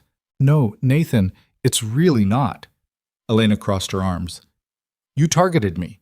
You studied me like a problem to solve and then executed a plan to trap me in a marriage I never would have agreed to if I'd known the truth. I fell in love with you. After you married me for business reasons? How convenient. It wasn't like that. The marriage clause was just... He stopped, running a hand through his hair. Okay, yes, initially it was strategic, but spending time with you, getting to know you, that was real. My feelings are real. Your feelings don't matter. You committed fraud. I'm trying to fix things with Mia. I ended it completely. It's over. Nathan stepped closer, and Elena resisted the urge to back away. I chose you. I'm choosing you now. Just drop the annulment and we can start over. For real this time. Elena laughed. Actually laughed. You think I'm stupid enough to believe that? You were planning to divorce me after the merger. You told Mia as much. His face went carefully blank. She's lying. Julian has the emails, Nathan. All of them, including the ones where you discussed managing both me and Mia until the merger closed. Elena felt a fierce satisfaction at the flash of panic in his eyes. You're done. The annulment's happening, the merger's falling through, and everyone's going to know exactly what kind of person you are. You can't do this to me. Watch me. Elena, please. His voice cracked. I know I screwed up. I know I hurt you. But I'm asking you, begging you, don't destroy my life over this. You destroyed mine first. I'll give you money. Whatever you want. A settlement. Just drop the annulment and divorce me quietly instead. We can make this go away. I don't want your money. I want you to face consequences for once in your privileged, manipulative life. Nathan's expression hardened. You're making a mistake. You think Julian's your friend? He's using you to get back at me. The second you're not useful anymore, he'll drop you. Maybe. But at least he's honest about what he wants. He's poison, Elena. He'll destroy you too if it serves his agenda. Time's up. She started to close the door. You need to leave. Nathan caught the door. This isn't over. Yes, it is. Elena looked him directly in the eyes. You don't control me anymore. You don't get to manipulate me or gaslight me or make me doubt myself. I know exactly what you are now, and I'm done. She slammed the door in his face. Through the wood, she heard him standing there for a long moment, then his footsteps retreating down the hall. Elena's hands were shaking. Shauna wrapped an arm around her shoulders. You okay? Yeah. And surprisingly, she meant it. Yeah, I'm okay. That night, Margaret called with news. The court date was set. 2 weeks from now, a judge would hear the annulment case and decide whether Elena's marriage had been fraudulent from the start. Nathan would fight it. He'd bring lawyers and try to discredit her testimony and make her look like a bitter ex-wife making up stories for attention. But Elena had the evidence, and she had the truth. For the first time since her wedding night, she actually believed she might win. The job at Shauna's cafe paid $9 an hour plus tips, which meant Elena was making about as much as she'd been making 5 years ago when she first moved to Chicago. The irony wasn't lost on her. She'd married a billionaire and somehow ended up right back where she started, except now she had legal fees and a court case hanging over her head. The cafe was called Morningside, tucked between a dry cleaner and a yoga studio in a neighborhood that was trying very hard to be trendy. The clientele was mostly young professionals who ordered oat milk lattes and worked on their laptops for hours while nursing a single cappuccino. Tips were decent on good days, non-existent on bad ones. Elena had been working there for a week when Nathan's people found her. She was wiping down tables during the lunch rush when a man in an expensive suit walked in, clearly out of place among the freelancers in hoodies and the yoga moms in Lululemon. He ordered a black coffee he didn't drink and sat at a corner table watching her. Elena ignored him for the first hour, but when he was still there at 2 o'clock, long after his coffee had gone cold, she walked over. Can I get you anything else? Elena Brooks? He pulled out a business card. I'm David Reeves with Callaway Industries. I'd like to speak with you about your pending legal action against Mr. Callaway. I have a lawyer. Talk to her. I'm not here in an official capacity. This is more of a courtesy call. He smiled, and it didn't reach his eyes. Mr. Callaway is prepared to offer you a very generous settlement if you agree to drop the annulment and proceed with a standard divorce instead. Not interested. You haven't heard the offer yet. Don't need to. The answer's still no. Elena started to walk away, but Reeves continued talking. $2 million, plus the penthouse on Lakeshore Drive, and a confidentiality agreement, of course. Elena stopped. $2 million. That was more money than she'd see in 10 lifetimes of waiting tables. Enough to never worry about rent or bills or whether she could afford groceries. Enough to disappear somewhere far away and start completely over. She turned back. The annulment stays. Miss Brooks, be reasonable. I am being reasonable. Your boss committed fraud. He married me under false pretenses for a business deal. No amount of money changes that. Reeves's expression hardened. You understand that if you proceed with this annulment, Mr. Callaway will have no choice but to defend himself. That means depositions, testimony, a full examination of your relationship. Every text message, every phone call, every moment of your marriage will be scrutinized. I know. He'll have to argue that you knew about the marriage clause, that you entered into this arrangement willingly for financial gain. Elena's stomach turned. That's a lie. Is it? You married a billionaire after 6 months, quit your job, moved into his penthouse, let him pay for everything. From the outside, it looks exactly like a woman who knew what she was signing up for. I didn't know anything. So you say? But Mr. Calloway's lawyers are very good at creating reasonable doubt. Reeves leaned back in his chair. Take the settlement, Ms. Brooks. $2 million to walk away quietly. It's more than fair. Tell Nathan the answer is no. And tell him to stop sending people to my workplace. This is your only offer. If you reject it now, it's off the table permanently. Good. I don't want his money. Reeves stood, pocketing his untouched coffee. You're making a mistake. Mr. Calloway always wins. Always. You're going to learn that the hard way. After he left, Elena's hands shook so badly she dropped a plate. It shattered across the tile floor, ceramic shards scattering everywhere. Her manager, Paolo, came out from the back. You okay? Fine, sorry, I'll clean it up. But she wasn't fine. Reeves's words kept circling in her head. Nathan would argue she'd known about the marriage clause, that she'd been complicit. He'd paint her as a gold digger who got cold feet and invented a story to justify leaving. And juries loved that narrative, the poor rich man victimized by the scheming woman who married him for money. She called Margaret during her break. Nathan's people came to my work, offered me $2 million to drop the annulment. Did you take it? Margaret's tone was carefully neutral. No, but they threatened to make me look like I was in on the fraud. Said Nathan's going to argue I knew about the marriage clause the whole time. Of course he is. That's his only defense. Margaret sighed. Elena, I need you to be prepared for this to get ugly. Nathan's lawyers are going to dig into everything. Your finances, your background, your relationship history. They're going to try to prove you had a pattern of seeking out wealthy men. I don't have a pattern. Nathan's the only rich guy I've ever dated. Good, that helps. But they'll still try to twist it. Make you look calculating and mercenary. A pause. You sure you want to keep going? $2 million is a lot of money.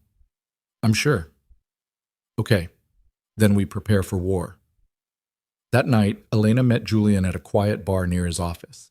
He'd called earlier asking to see her, said he had updates on the case. She'd almost said no. Meeting Nathan's brother still felt weird, like she was trading one Calloway for another, but curiosity won out. Julian was already there when she arrived, sitting in a back booth nursing what looked like whiskey. He looked tired again, the kind of bone-deep exhaustion that came from not sleeping enough for too long. You look like hell, Elena said, sliding into the booth across from him. So do people keep telling me? Julian pushed a drink across the table. Gin and tonic. You look like you need it. That obvious? Nathan sent someone to your work today. I'm guessing it didn't go well. Elena took a long drink. How did you know about that? I'm keeping tabs on my brother's movements. When his head of HR shows up at a cafe in Lincoln Park, it's not hard to figure out why. Julian's jaw tightened. What did he offer you? $2 million, plus a penthouse. Did you take it? Do I look like I took it? No, you look like you told him to go to hell. Julian almost smiled. Good. That'll make him nervous. He's also planning to argue I was in on the fraud, that I knew about the marriage clause and married him for money anyway. Yeah, I figured he'd go that route. It's a weak defense, but it's all he's got. Julian drained his whiskey. The emails prove otherwise. He specifically targeted you because you had no knowledge of his world, no reason to suspect anything. That's going to be hard to spin. His lawyers seemed pretty confident. Nathan's lawyers are always confident. It's what he pays them for. Julian signaled the bartender for another round. How are you holding up? Honestly? The question caught Elena off guard. Most people asked if she was okay as a formality, not really wanting a real answer. But Julian looked like he actually cared. I'm exhausted, she admitted. I'm working at a cafe making minimum wage, sleeping on my friend's couch, and waiting for a court date where my estranged husband is going to try to convince everyone I'm a gold-digging liar. So, yeah, not great. For what it's worth, I think you're incredibly brave. I don't feel brave, I feel stupid for not seeing this coming. Nathan's good at what he does. He's had years of practice manipulating people. Julian's expression darkened. After our father died, He spent 2 years systematically destroying my credibility with the board, planted stories about my drinking, my judgment, my ability to run the company. By the time I realized what was happening, half the board thought I was unstable. But you weren't. No. I was grieving and overwhelmed, but not unstable. Didn't matter. Nathan controlled the narrative. He paused. That's why I'm helping you. Not just to hurt him, though that's definitely a bonus, but because I know what it's like to be on the receiving end of his manipulations. And I know how hard it is to fight back when everyone believes his version of events. Elena studied him across the table. Julian was different from Nathan in almost every way. Quieter, more reserved, less polished. Where Nathan commanded rooms, Julian seemed content to fade into the background. But there was a steadiness to him that Nathan had never had, a sense that he actually meant what he said. Can I ask you something? She said. Sure. Why did Nathan hate you so much? Your brothers. What happened? Julian was quiet for a long moment, staring into his drink. We were close once, when we were kids, but after our mom died, things changed. Dad remarried someone who preferred Nathan, made it clear I was the spare. By the time we were adults, Nathan had learned to see me as competition instead of family. That's awful. Yeah, well, rich families are rarely functional. Julian looked up. When Dad died and left us the company together, I thought maybe we could finally fix things. Work together like he wanted. But Nathan saw it as a threat. He couldn't stand the idea of sharing power, even with his own brother. So he forced you out. Tried to. I'm not out yet, technically. But if his merger goes through, he'll have enough voting power to override me on everything, which is why the annulment matters so much. If that marriage clause doesn't activate, the merger dies, and we're back to equal footing. Elena twisted her glass between her hands. Does it ever bother you? Using me to get back at him? Every day. Julian's honesty surprised her. You got caught in the middle of a family war that has nothing to do with you. That's not fair, and I'm sorry for it. But I'm not sorry for giving you the tools to fight back. Even if my fighting back helps you? Even then. You deserve the truth, Elena. Whether you use it to help me or not. They sat in silence for a while, the bar filling up with after-work crowds. Elena finished her drink and ordered another, letting the alcohol warm her from the inside out. For the first time in weeks, she felt almost normal. Like a regular person having drinks with a friend instead of a woman trapped in a legal nightmare of her husband's making. What's going to happen to you, she asked, after the annulment goes through and the merger dies? Honestly? I don't know. Best case, I get enough board support to push Nathan out entirely. Worst case, we're stuck in stalemate for another few years. Julian shrugged. Either way, I'm not losing the company. Not to him. You really hate him. I really do. No hesitation, no apology. He's my brother, and I hate him. Does that make me a terrible person? No, it makes you human. Julian smiled, a real one this time. You're not what I expected, you know. What did you expect? I don't know. Someone more, He trailed off, searching for words. Breakable, I guess. Nathan likes people he can control, but you're not that. I was, Elena said quietly. For a while. He made me doubt myself so much I couldn't tell what was real anymore. But you figured it out. That's what matters. Elena wanted to believe that, but late at night, when she couldn't sleep and her thoughts spiraled, she still questioned everything. Had she really been that naive? Had the signs been there all along, hiding in plain sight while she'd been too blinded by the fairy tale to see them? Her phone buzzed. Mia, I know you don't want to talk to me, but I need to tell you something about Nathan. It's important, please. Elena showed Julian the message. Should I respond? Depends. Do you want to hear what she has to say? Not particularly, but if it's about the case, Elena hesitated. What if she knows something useful? Then get it out of her and cut contact again. Julian flagged down the bartender for the check. But be careful. Mia's still emotionally invested in Nathan. Whatever she tells you might be designed to help him, not you. You think she'd do that? I think people do stupid things when they're in love with the wrong person. He said it without judgment, just fact. Elena texted back. What is it? Mia's response came fast. Not over text. Can we meet tomorrow? Fine. Same coffee shop, 10 a.m. Don't be late this time. She pocketed her phone and stood. I should get back.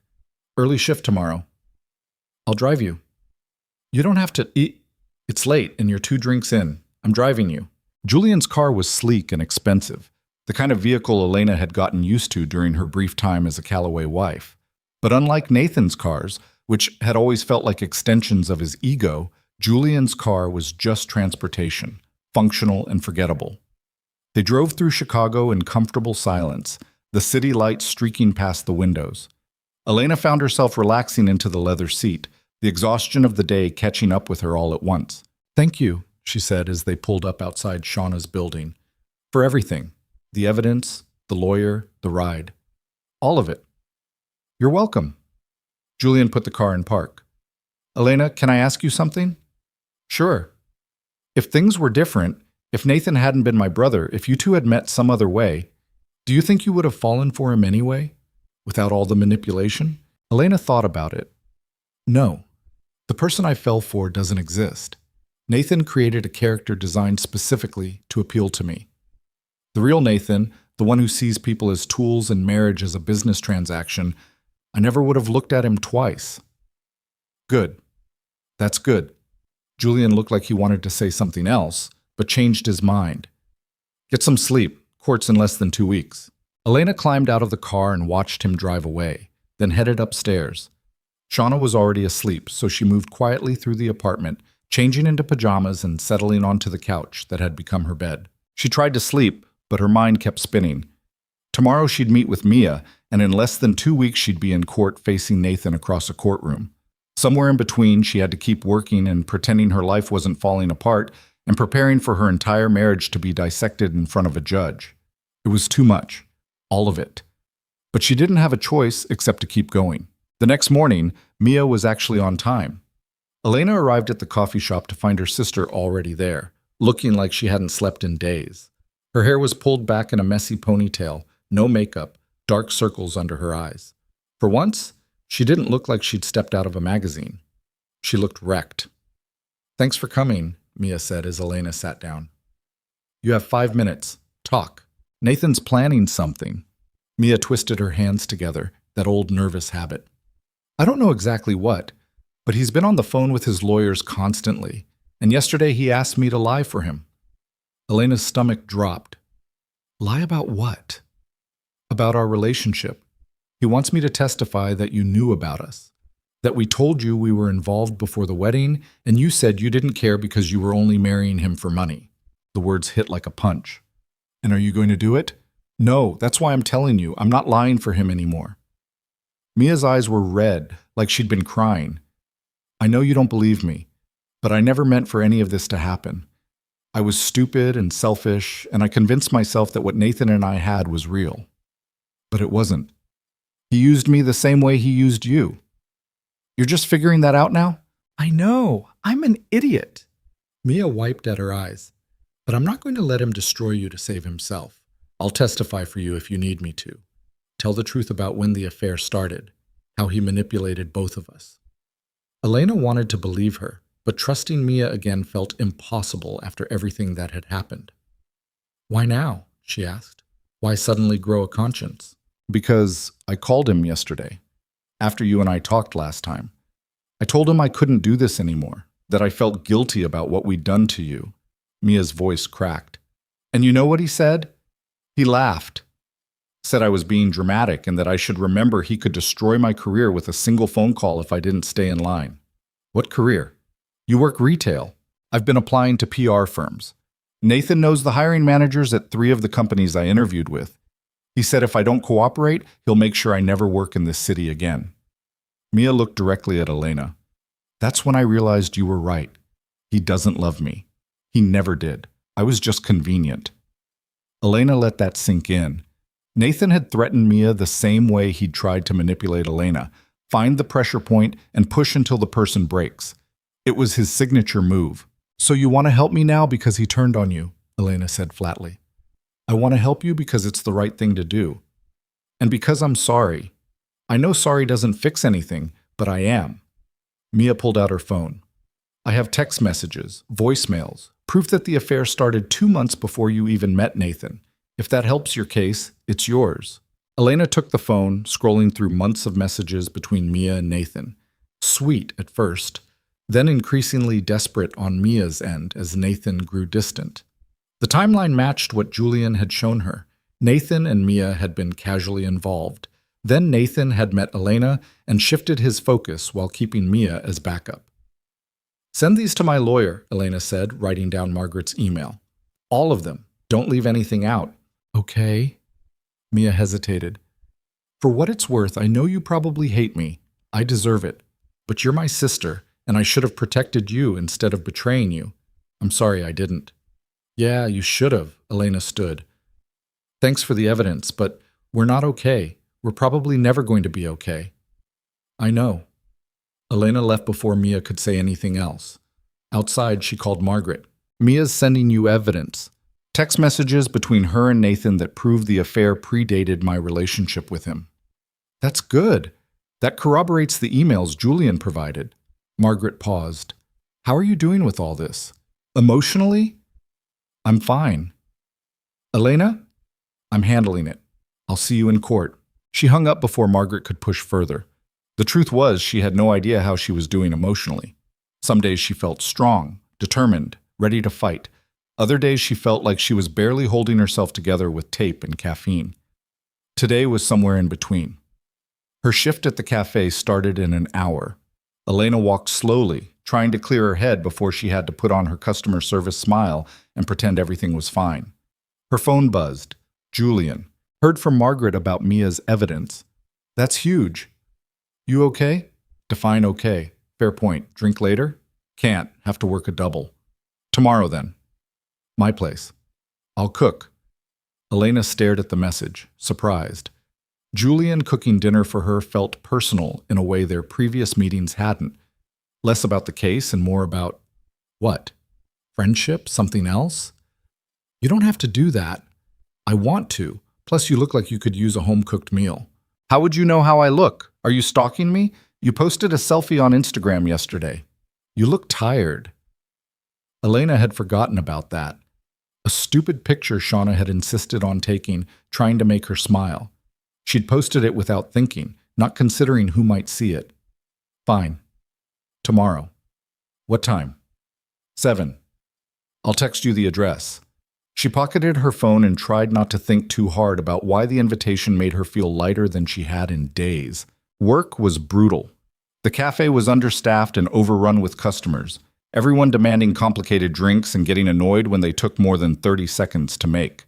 By the time Elena's double shift ended, her feet ached and she smelled like coffee grounds and burnt milk. Shauna picked her up, took one look at her, and drove straight to a liquor store. "You need wine," Shauna declared, emerging with 2 bottles. "Possibly 3. We're having a girls' night." "I have to meet Julian tomorrow." "Which is tomorrow." "Tonight, we drink and watch bad reality TV and forget about billionaire brothers and court cases and everything else." Elena didn't argue. She was too tired to argue. They ordered pizza and camped out on the couch, working their way through a bottle of cheap red wine while a dating show played on the TV. It was exactly what Elena needed. Normal, mindless, uncomplicated. "Can I ask you something?" Shauna said during a commercial break. "Sure." "What's going on with you and Julian?" "Nothing's going on. He's helping with the case." "Right, and having drinks with you, and inviting you to his place for dinner." Shauna raised an eyebrow. "That's a lot of helping." "We're friends, I think. Maybe." Elena frowned. "I don't know what we are." "Do you want to be more than friends?" "He's Nathan's brother." That's not an answer. Elena took a long drink of wine. "I don't know. Part of me thinks it would be insane to get involved with another Calloway. But Julian's not like Nathan. He's honest, at least. And he doesn't make me feel like I'm losing my mind." "Low bar." "Yeah, well, that's where I'm at." Elena stared at the TV without really seeing it. "I'm not looking for a relationship anyway. I'm barely surviving as it is." "Fair. Just don't close yourself off completely. Julian might surprise you. Or he might be exactly like his brother underneath, and I'm too stupid to see it." "You're not stupid. You're traumatized. There's a difference." Shauna refilled both their glasses. "But for what it's worth, I don't think Julian's playing you. I think he actually cares." Elena wanted to believe that, but trusting her judgment about men felt impossible right now. They finished the bottle and started on the second, the TV show dissolving into background noise as they talked about everything except the case. Old jobs, bad dates, the future neither of them could quite picture. By the time Elena finally passed out on the couch, she felt almost human again. The next day, she took extra care getting ready to go to Julian's, not because it meant anything, she told herself, just because she'd been living in work clothes and stress for 2 weeks, and maybe she wanted to feel put together for once. She wore jeans and a sweater that Shauna insisted made her look less like she was falling apart. Minimal makeup, hair pulled back, normal, casual. Julian's place was in the West Loop, a converted loft with exposed brick and floor-to-ceiling windows. Elena had expected something flashy, billionaire-level ostentatious. Instead, it was surprisingly understated. Comfortable furniture, books everywhere, toys scattered in one corner. "Sorry about the mess," Julian said, letting her in. "My son was here this weekend and I haven't had a chance to clean up." "You have a son?" Elena hadn't known that. "Yeah, Charlie. He's 5. Julian picked up a handful of toy cars, depositing them in a bin. "He lives with his grandparents mostly. My wife, ex-wife, she died 2 years ago. Car accident. Her parents didn't think I could handle raising him alone, and honestly, they were probably right. I'm sorry, I didn't know." "It's okay. It's not something I talk about much." Julian headed into the kitchen. "Wine, beer, I have juice boxes if you prefer." Elena laughed despite herself. "Wine's good." She watched him cook, actual cooking, not just reheating takeout. He moved around the kitchen with easy competence, chopping vegetables and stirring sauce and multitasking in a way that suggested he did this regularly. "This is impressive," she said. "What, you thought billionaires couldn't cook?" "I thought Nathan couldn't cook. Assumed it was a family trait. Nathan can't do anything that doesn't directly benefit him. Cooking for yourself is too egalitarian." Julian handed her a glass of wine. "He had private chefs growing up. I learned to cook in college because I got tired of cafeteria food and couldn't afford to eat out every night." "Wait, couldn't afford? Your family's loaded." "My father believed in character building. I got an allowance like everyone else, but it wasn't enough to live lavishly." Julian turned back to the stove. "Nathan hated it. Spent the whole time complaining about how unfair it was that we had money but couldn't use it. I actually kind of appreciated it. Made me more self-sufficient." Elena sat at the counter watching him work. "You're really different from him." Thank God for that. They ate at the small dining table by the windows, Chicago spreading out below them in the gathering dusk. The food was good, pasta with homemade sauce, salad, bread that Julian admitted he'd bought instead of made. "I have limits," he said with a smile. It felt surreal, sitting here having dinner like they were normal people instead of 2 people caught up in a legal battle against a man they both had reason to hate. Elena kept waiting for the other shoe to drop, for Julian to reveal some ulterior motive or hidden agenda. But he just poured more wine and asked about her day and listened when she talked about the cafe and Shauna and the tiny apartment that was starting to feel less temporary and more like her actual life. "Can I ask you something?" Julian said eventually. "Everyone keeps asking me that." "Yes, you can ask." "What are you going to do after? After the annulment goes through and this is all over?" Elena hadn't let herself think that far ahead. "I don't know. Find a better job, I guess. Save money. Figure out who I am when I'm not defined by Nathan." "You were never defined by Nathan. He just tried to make you think you were." "Easy to say. Harder to believe." Julian leaned back in his chair, studying her. "You know what I see when I look at you? Someone who walked away from a billionaire with nothing but her principles. Someone who could have taken $2 million to make this all go away, but chose to fight instead. That's not weakness, Elena. That's strength. Or stupidity. They're not mutually exclusive." He smiled. "But I'm betting on strength." Elena felt something shift between them, the air getting heavier. Julian was looking at her differently now, and she realized with a jolt that Shauna had been right. There was something here, some connection that went beyond their shared hatred of Nathan. "I should go," she said, standing abruptly. Julian didn't argue, just walked her to the door. "Thanks for coming. I know it's weird, all of this." "Yeah, it is." Elena hesitated. "But thanks for dinner, and for being honest, I'm not used to that anymore." "Get used to it. Honesty's kind of my thing." She left before she could do something stupid like kiss him or ask him what this was, or admit that she'd been thinking about him more than was probably appropriate given the circumstances. The court date was 8 days away. Elena threw herself into preparing, meeting with Margaret almost daily to go over testimony and evidence and what to expect from Nathan's lawyers. They practiced her responses to hostile questions, rehearsed her emotional reactions, made sure she could keep her composure even when being accused of being a liar and a gold digger. "Remember," Margaret said during one particularly brutal practice session, "they're going to try to break you, make you cry or lose your temper or say something you'll regret. Don't let them. Stay calm, stick to the facts, and trust the evidence." What if the judge doesn't believe me? The evidence speaks for itself. Your job is just to support it with your testimony. 3 days before court, Nathan's final offer arrived. $5 million and a signed NDA. Walk away, stay quiet, let him save face. Elena sent back a one-word response through Margaret. No. The night before the hearing, she couldn't sleep. She lay on Shauna's couch, staring at the ceiling, running through everything that could go wrong. What if the judge sided with Nathan? What if the evidence wasn't enough? What if she got up there and fell apart under cross-examination? Her phone buzzed at 2 a.m. "Julian, you awake?" "Unfortunately. Me too." "Nervous?" "Terrified." "You're going to be fine, better than fine. You're going to destroy him." "How do you know?" "Because you're telling the truth and he's not. Truth wins eventually." "That's idealistic. I prefer optimistic. Meet me for breakfast before court?" 7 a.m.?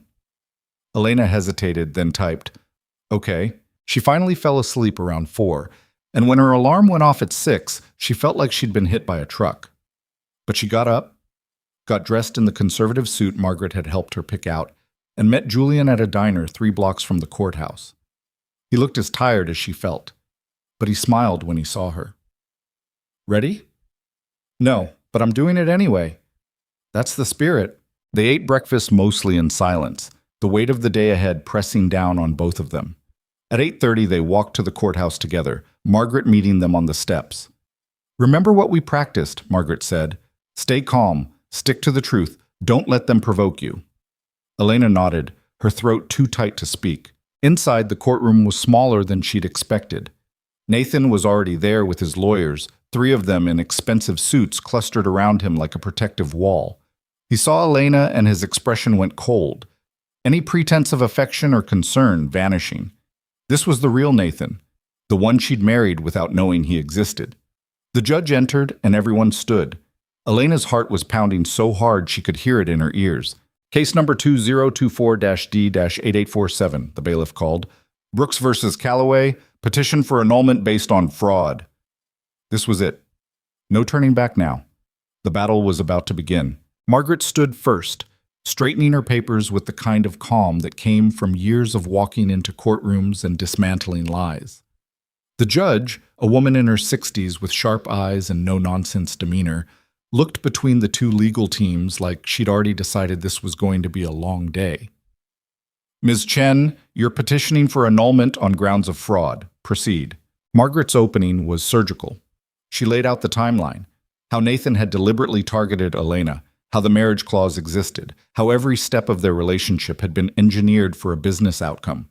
She presented the emails without dramatics, just cold facts that spoke for themselves. Nathan's lead attorney, a man named Richard Voss, who probably charged more per hour than Elena made in a month, countered with the expected defense. Ms. Brooks had entered the marriage willingly. There was no proof she'd been unaware of Mr. Calloway's business interests. The emails were taken out of context, private correspondence never meant to be seen by outside parties. His client had made mistakes in his personal life, certainly, but fraud was a serious accusation that required serious proof. It went on for 2 hours. Procedural arguments, objections, legal technicalities that made Elena's head spin. Then Margaret called her first witness. Julian took the stand. Nathan's entire body went rigid. He leaned over and whispered something furious to Voss, who shook his head. Apparently they hadn't expected Julian to actually testify. Julian swore in and sat down, looking relaxed in a way Elena knew was calculated. He'd grown up in this world, knew how to play the game. Margaret walked him through his relationship with Nathan, the family business, the marriage clause. Julian's testimony was measured, factual, devastating. He explained how the clause worked, why it mattered, how Nathan had spent months planning a marriage specifically designed to trigger it. "And you have evidence of this planning?" Margaret asked. "Yes. Email correspondence between my brother and his legal team discussing strategy for finding and securing a suitable spouse within a specific timeline." Voss stood. Objection. The witness obtained this correspondence through illegal means. "The emails were sent from company servers," Julian said calmly before the judge could rule. "As a 50% shareholder in Callaway Industries, I have legal access to all company communications. Nothing illegal about it." The judge looked at Voss. Overruled. "Continue, Ms. Chen."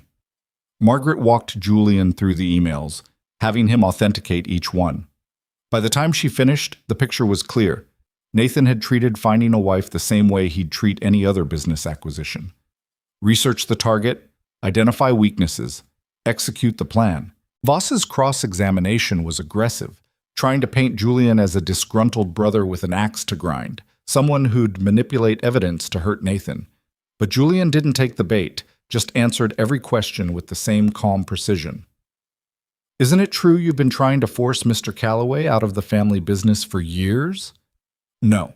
I've been trying to maintain my equal position as co-owner while my brother systematically attempted to sideline me." "And you see this annulment as a way to sabotage his business deals?" "I see this annulment as a way to expose fraud. What happens to his business deals is a consequence of his own choices." When Julian stepped down, he caught Elena's eye. The look he gave her was steady, reassuring. "You've got this." Margaret called Mia next. Elena hadn't been sure Mia would actually show up. But there she was, walking to the stand in a simple dress, no jewelry, her face bare of makeup. She looked young and scared and nothing like the polished woman who'd been sleeping with Nathan for months. Margaret kept it simple. When did the affair start? Before Elena and Nathan met. How long did it continue? Through the engagement and into the marriage. Did Nathan ever discuss his reasons for marrying Elena? Yes. He said it was strategic, that the marriage would help secure a business deal, that he'd divorce her after a year. Mia's voice shook as she answered, but she didn't cry, didn't break down. She just told the truth in a flat, exhausted voice that made it clear she'd finally run out of excuses for herself. Voss tried to discredit her, suggest she was lying out of jealousy or spite. But Mia had brought the text messages, months of correspondence that corroborated every word she'd said. The judge reviewed them during a brief recess, her expression growing grimmer with each page. When they reconvened, Margaret called her final witness. Elena. Walking to the stand felt like walking through water, everything moving in slow motion. She swore in with a hand that wouldn't stop shaking, sat down, and tried to remember everything Margaret had coached her on. Stay calm. Stick to the facts. Don't let them provoke you. Margaret started gently, walking her through how she'd met Nathan, the courtship, the proposal. Elena talked about the diner, the flowers Nathan had sent, the way he'd made her feel special after years of barely surviving. She explained how she'd quit her job and given up her apartment, how she'd trusted him completely because he'd never given her reason not to. And on your wedding night, what happened? Elena took a breath. He said my sister's name. While we were... She stopped, her face heating. He called me Mia. And what did Mr. Callaway say when you confronted him? He told me I'd imagined it, that I was exhausted and stressed and hearing things that weren't there. He tried to convince me I was losing my mind. But you knew what you'd heard. Yes.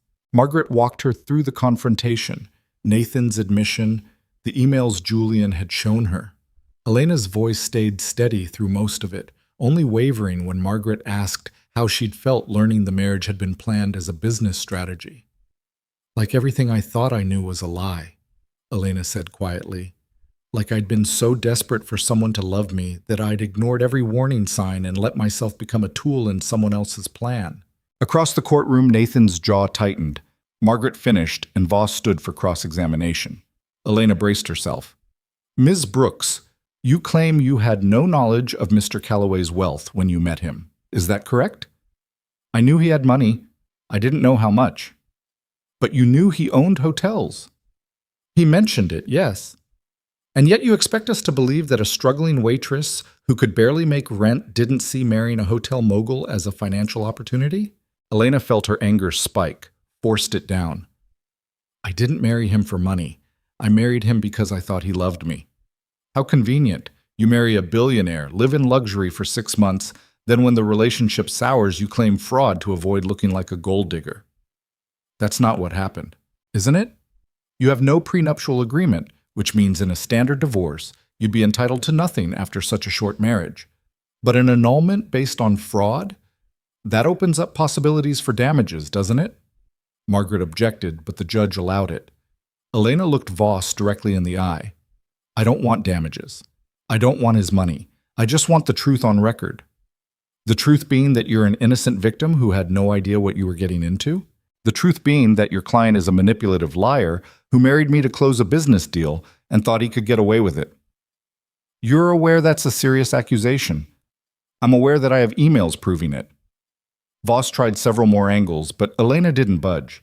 She'd spent 2 weeks preparing for this, and more importantly, she was done being pushed around. When he finally gave up and sat down, Elena felt like she'd run a marathon. The judge called a 30-minute recess. Elena made it to the bathroom before her hands started shaking again.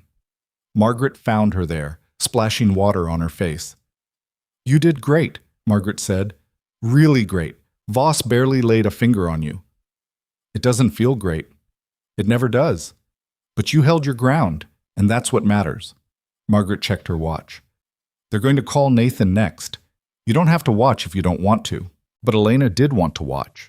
She needed to see Nathan under oath, needed to watch him try to lie his way out of documented evidence. Back in the courtroom, Nathan took the stand with the same confidence he brought to everything else. Voss walked him through a carefully constructed narrative. Yes, the marriage clause existed, but it hadn't been his primary motivation. Yes, he'd been involved with Mia, but it had ended before he married Elena. Yes, the emails looked bad out of context, but they were simply him discussing strategy with his lawyers, not evidence of fraud.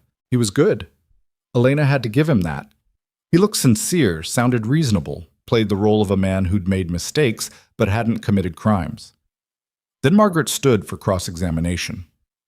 Mr. Calloway, you testified that the marriage clause wasn't your primary motivation for marrying Ms. Brooks. What was your primary motivation? I loved her. I still do. You loved her so much you were sleeping with her sister throughout your engagement? Nathan's expression flickered. That was a mistake. I ended it.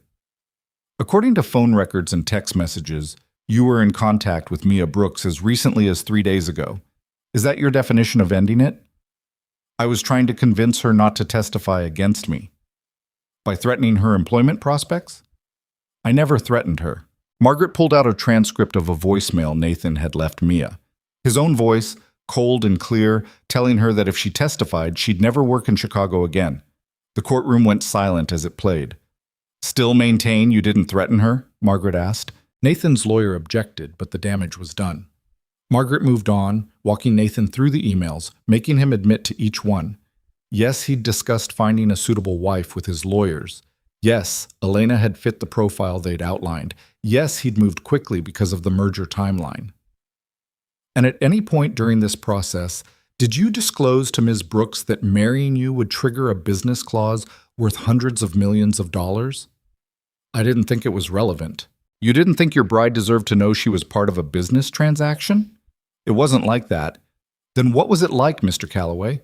Explain to the court how deliberately targeting a financially vulnerable woman, manipulating her into marriage, and using that marriage to secure a corporate merger isn't fraud.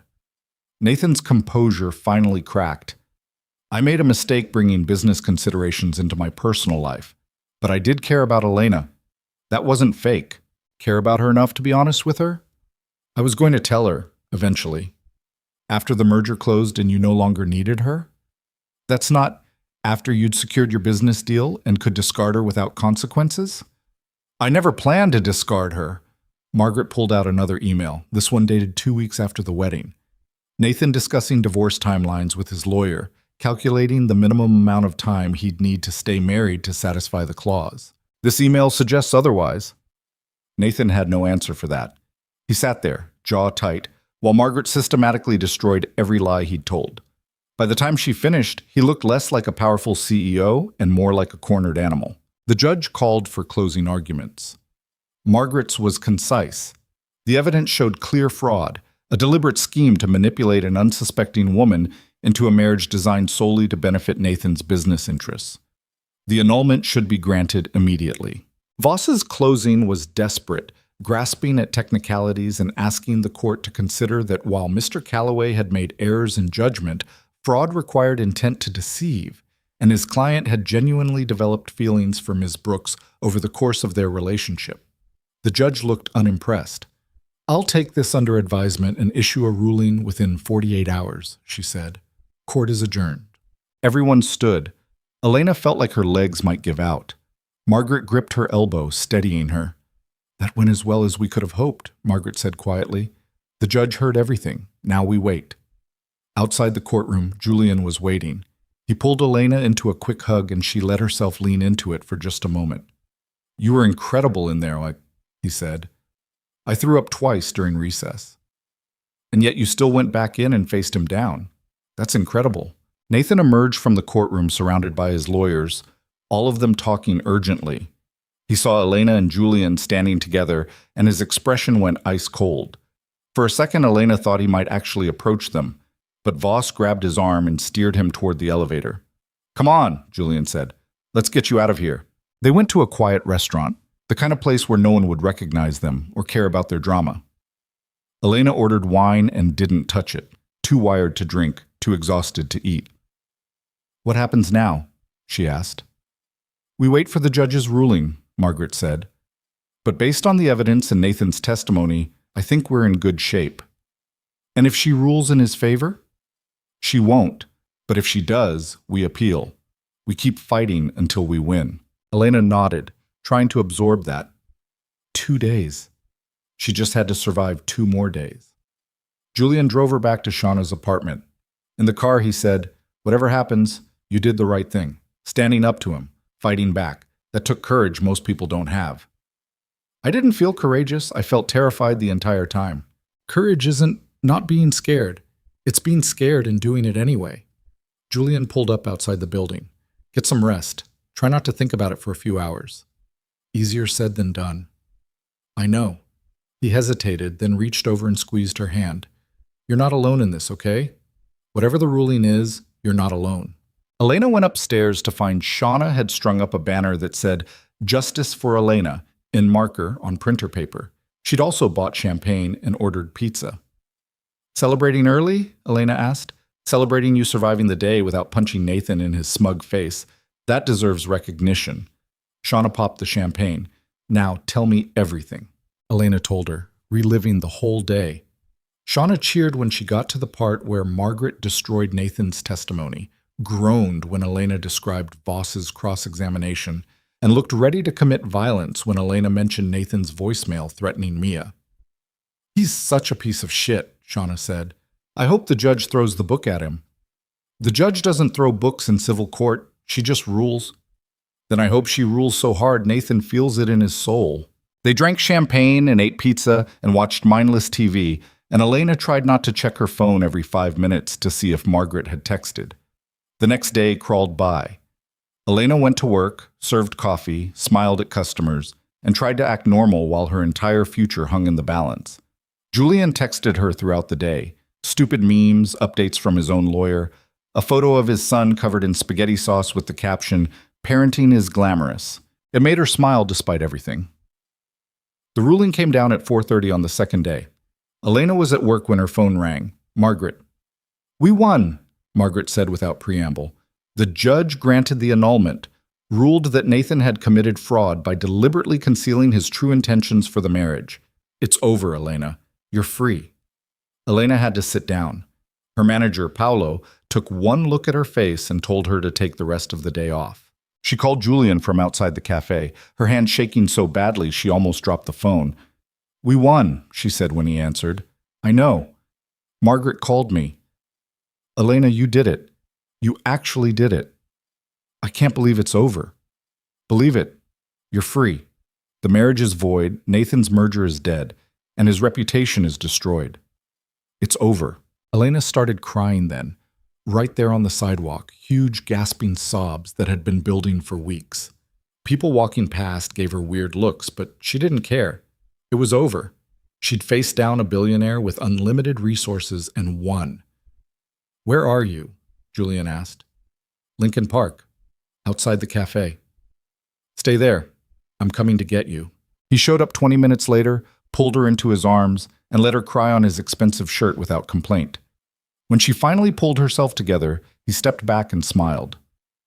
"Proud of you," he said simply. "I couldn't have done it without you, without the evidence. You would have found another way. You're stubborn like that." Elena laughed, wiping her eyes. "Is that a compliment?" "Absolutely." They went to celebrate, Elena, Julian, Margaret, and Shauna, at a bar that served overpriced cocktails and had excellent jazz playing in the background. Margaret left after one drink, professional to the end, but the rest of them stayed until closing. "To Elena," Julian said, raising his glass, "who proved that sometimes the good guys actually win. To taking down billionaire assholes," Shauna added. "To never trusting a man who calls you the wrong name," Elena said, and they all laughed. The news broke the next day. The annulment, the fraud, the emails, all of it splashed across business journals and gossip sites. Nathan's company's stock dropped 12% in one day. The merger fell through entirely. Board members started calling for his resignation. Elena didn't feel victorious watching his empire crumble. She just felt tired and sad and grateful it was finally over. Mia called. Elena almost didn't answer, but curiosity won out. "I saw the news," Mia said. "I'm glad you won. Thanks for testifying. It was the least I could do after everything." A pause. "I know you said we're not okay, and that's fair, but I'm getting help. Therapy, trying to figure out why I make such terrible choices. I thought you should know." "Good. I'm glad. Maybe someday we can—" Mia stopped. "Never mind. That's not fair to ask. I just wanted you to know I'm sorry. Really, genuinely sorry." "I know you are," Elena said. And she did. She could hear it in Mia's voice, the real regret that came from finally understanding the damage she'd caused. "But I need time. A lot of time." "I understand." After they hung up, Elena sat with the conversation for a while. Maybe someday she and Mia would find a way to be sisters again. Or maybe they wouldn't. Either way was okay. She didn't owe Mia forgiveness on any timeline but her own. 3 weeks after the ruling, Elena got a job offer from a small PR firm that had read about the case. They needed someone with her kind of resilience, they said, someone who could handle pressure and stand up to powerful people. The salary was more than she'd made at the cafe, enough to afford her own apartment. Not anything fancy, just a studio in a decent neighborhood. But it was hers. No one else's name on the lease. No strings attached. Shauna helped her move in, along with Julian and his son Charlie, who was delighted to help carry boxes, even though he was too small to actually lift anything. "This is nice," Julian said, looking around the empty studio. "Good space." "It's tiny." "It's yours, that's what matters." Charlie tugged on Elena's hand. "Are you my dad's girlfriend?" Elena choked on her water. Julian turned bright red. "Charlie, buddy, that's not— We're friends. Elena and I are friends." "But you like her," Charlie said with the brutal honesty of 5-year-olds. "You smile different when you talk about her." "Out of the mouths of babes," Shauna muttered, grinning. Julian picked up his son. "How about we go get pizza and let the adults talk?" "But I want to know if—" "Pizza, Charlie, with extra cheese." After they left, Shauna raised an eyebrow at Elena. "So, you two going to talk about whatever that was?"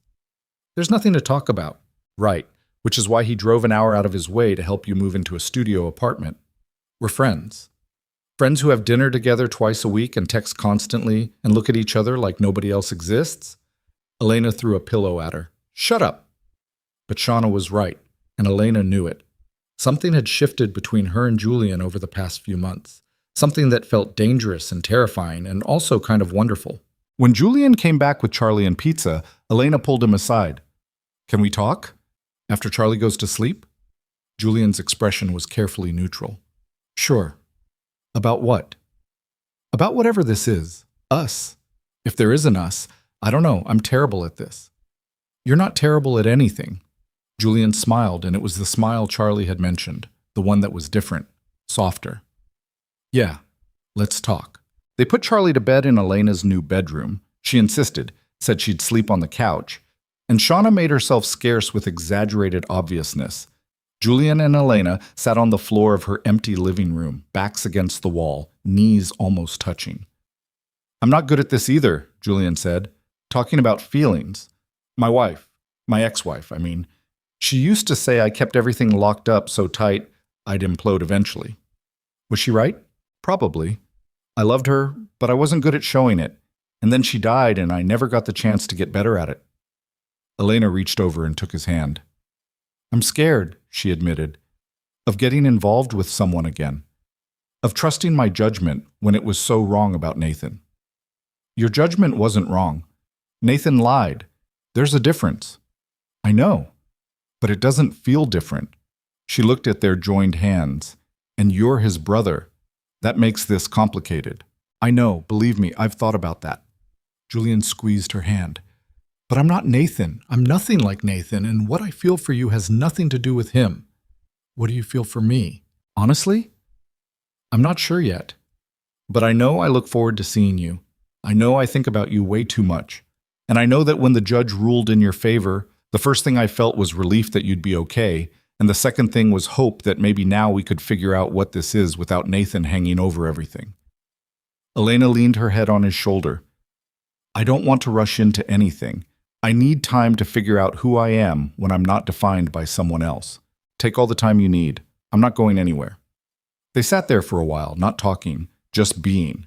It felt easy in a way that nothing with Nathan ever had. No games, no manipulation, just two broken people trying to figure out if they could help each other heal. Over the next few months, Elena built a life that was entirely her own. She got promoted at work, made friends with her coworkers, started running in the mornings because it helped clear her head. She went to therapy and worked through the trauma of Nathan's manipulation and slowly learned to trust herself again. And Julian was there, but not in a way that felt suffocating or controlling. He was just present. They had dinner once a week, went to museums on weekends, took Charlie to the zoo. Sometimes Elena stayed over at Julian's place, sleeping in the guest room, waking up to the sound of Charlie demanding pancakes. It felt like building something real, brick by brick, with no rush and no pressure. 6 months after the annulment, Nathan's company forced him to step down as CEO. The board installed an interim leader and began the process of restructuring.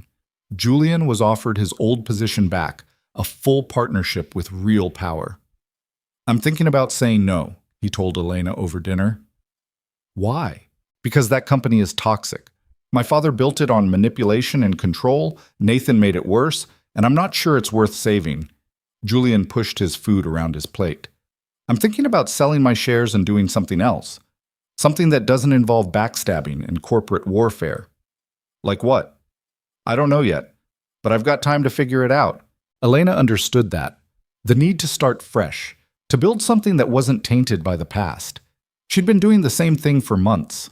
A year after her wedding night, Elena stood in her apartment, a bigger place now, a one-bedroom in a building with a doorman, and looked at her life. She had a job she was good at, friends who actually cared about her, a relationship with Julian that was slow and careful and built on honesty.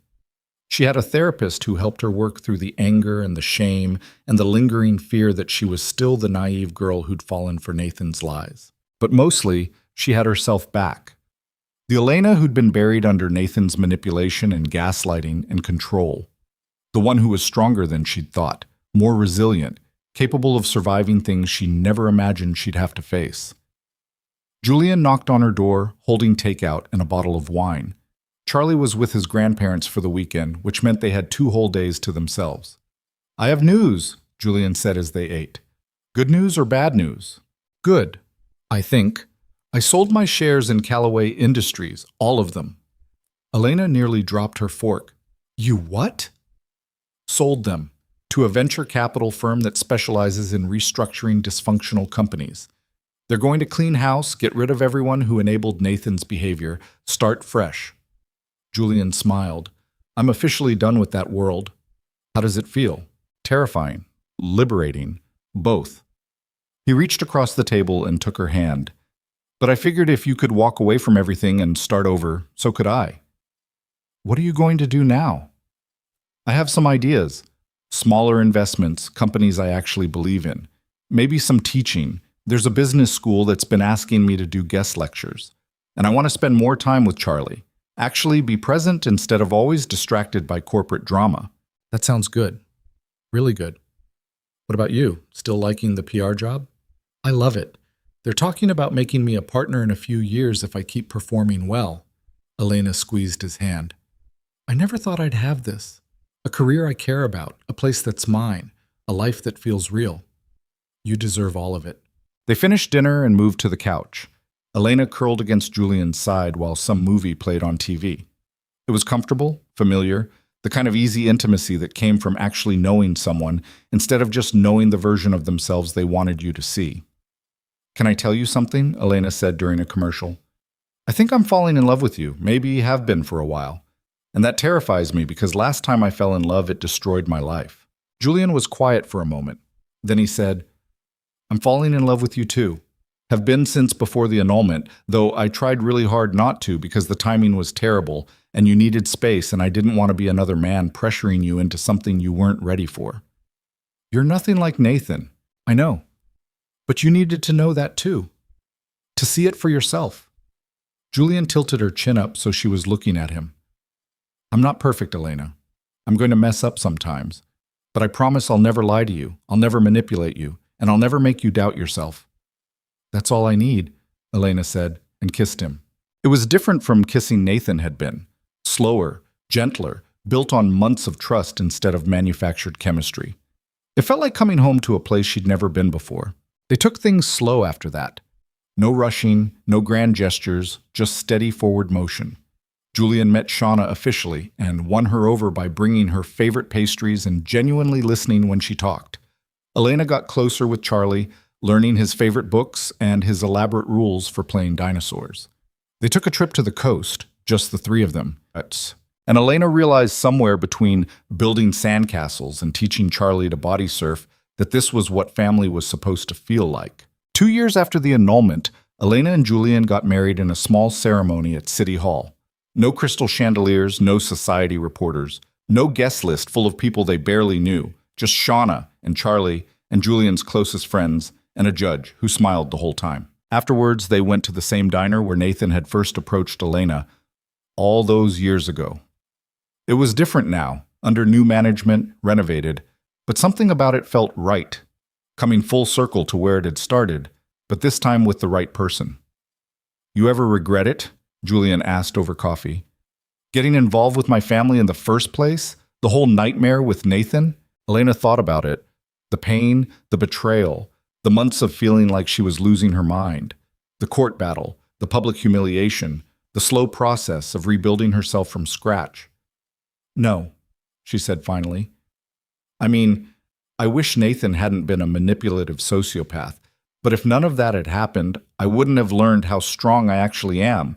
I wouldn't have learned to trust my own judgment, and I wouldn't have you. That's a very mature perspective. I have a very good therapist. Julian laughed. Charlie demanded more pancakes. Shauna showed up late and hungover, complaining about the early hour. It was chaotic and imperfect, and nothing like the fairy tale wedding Elena had once thought she wanted. It was better. Because here's what Elena had learned.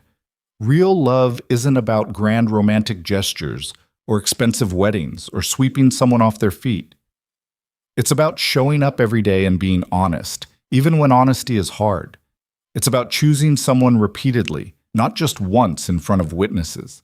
It's about building trust brick by brick until you have something solid enough to weather the inevitable storms. Nathan had offered her a fairy tale that was really just a business transaction in disguise. Julian offered her something infinitely more valuable, partnership built on truth. And truth, Elena had discovered, was worth fighting for, worth walking away from billions for, worth rebuilding your entire life from scratch to protect. She'd started as a waitress who thought marrying rich would solve all her problems. She'd learned the hard way that money couldn't buy integrity or kindness or real connection, and she'd ended up with something better than wealth. She'd ended up with herself, whole and strong and unbroken, despite everything that had tried to break her. The woman who'd married Nathan Calloway in that glittering ballroom didn't exist anymore. She'd been dismantled piece by piece from the moment Nathan whispered the wrong name. But from those pieces, Elena had built someone new, someone who knew her worth wasn't determined by who loved her or how much money she had, someone who could stand up to powerful men and win, someone who understood that the strongest thing you can do is tell the truth, even when lying would be easier. That was the woman Julian had fallen in love with. Not the girl Nathan had targeted, but the survivor she'd become. And as Elena sat in that diner, drinking bad coffee and watching her husband play thumb war with his son, while Shauna told increasingly inappropriate stories about her latest dating disasters, she realized something important. She'd gotten her happy ending after all, just not the one she'd been expecting. It wasn't about the luxury penthouse or the billionaire husband or the life of ease she'd once thought she wanted. It was about the messy, complicated, beautiful reality of building a life with people who actually saw her, who valued her for who she was, not what she could do for them. That was worth more than any amount of money. That was worth everything. Years later, when people asked Elena about that period of her life, the brief marriage, the annulment, the court battle, she'd tell them the truth, not to scare them or make them cynical, but because the truth mattered. She'd tell them about the red flags she'd missed, the manipulation she'd fallen for, the way Nathan had weaponized her loneliness and her hope. But she'd also tell them about the moment she'd decided to fight back, about Margaret and Julian and Mia's eventual testimony, about standing in that courtroom and refusing to be gaslight one more time, about winning, not because she had more money or better lawyers, but because the truth was on her side. And she'd tell them about what came after, the slow rebuilding, the therapy, the morning runs that helped clear her head, the gradual process of learning to trust herself again, the unexpected love story with Julian that proved not all Callaways were manipulative sociopaths. Because that was the thing about surviving. You didn't just endure and move on. You took the lessons, the scars, the hard-won wisdom, and you used them to build something better. You helped other people who were going through similar situations. You shared your story so they knew they weren't alone. Elena never regretted fighting Nathan, never regretted standing up in that courtroom and exposing his lies, even when it would have been easier to take the money and disappear. Because some things mattered more than ease or comfort or avoiding conflict. Integrity mattered, truth mattered, standing up for yourself when everyone expected you to stay quiet, that mattered. And in the end, those were the things that lasted. Long after the headlines faded and Nathan disappeared from Chicago to rebuild his reputation somewhere else, long after the drama and the pain and the fear became just memories instead of present reality, those were the things Elena carried with her. She'd learned that you could survive betrayal, that you could be targeted and manipulated and systematically gaslit and still come out the other side stronger, that the worst thing that ever happened to you could also be the thing that taught you exactly how resilient you actually were. She'd learned that family wasn't always blood. Sometimes it was the friend who let you sleep on her couch for months, or the lawyer who fought for you, or the man who showed you that love could be honest and gentle instead of controlling and cruel. Most importantly, she'd learned that she didn't need saving, she could save herself. And that knowledge, that bone-deep certainty that she could face anything and survive, that was the real happy ending. Everything else was just details.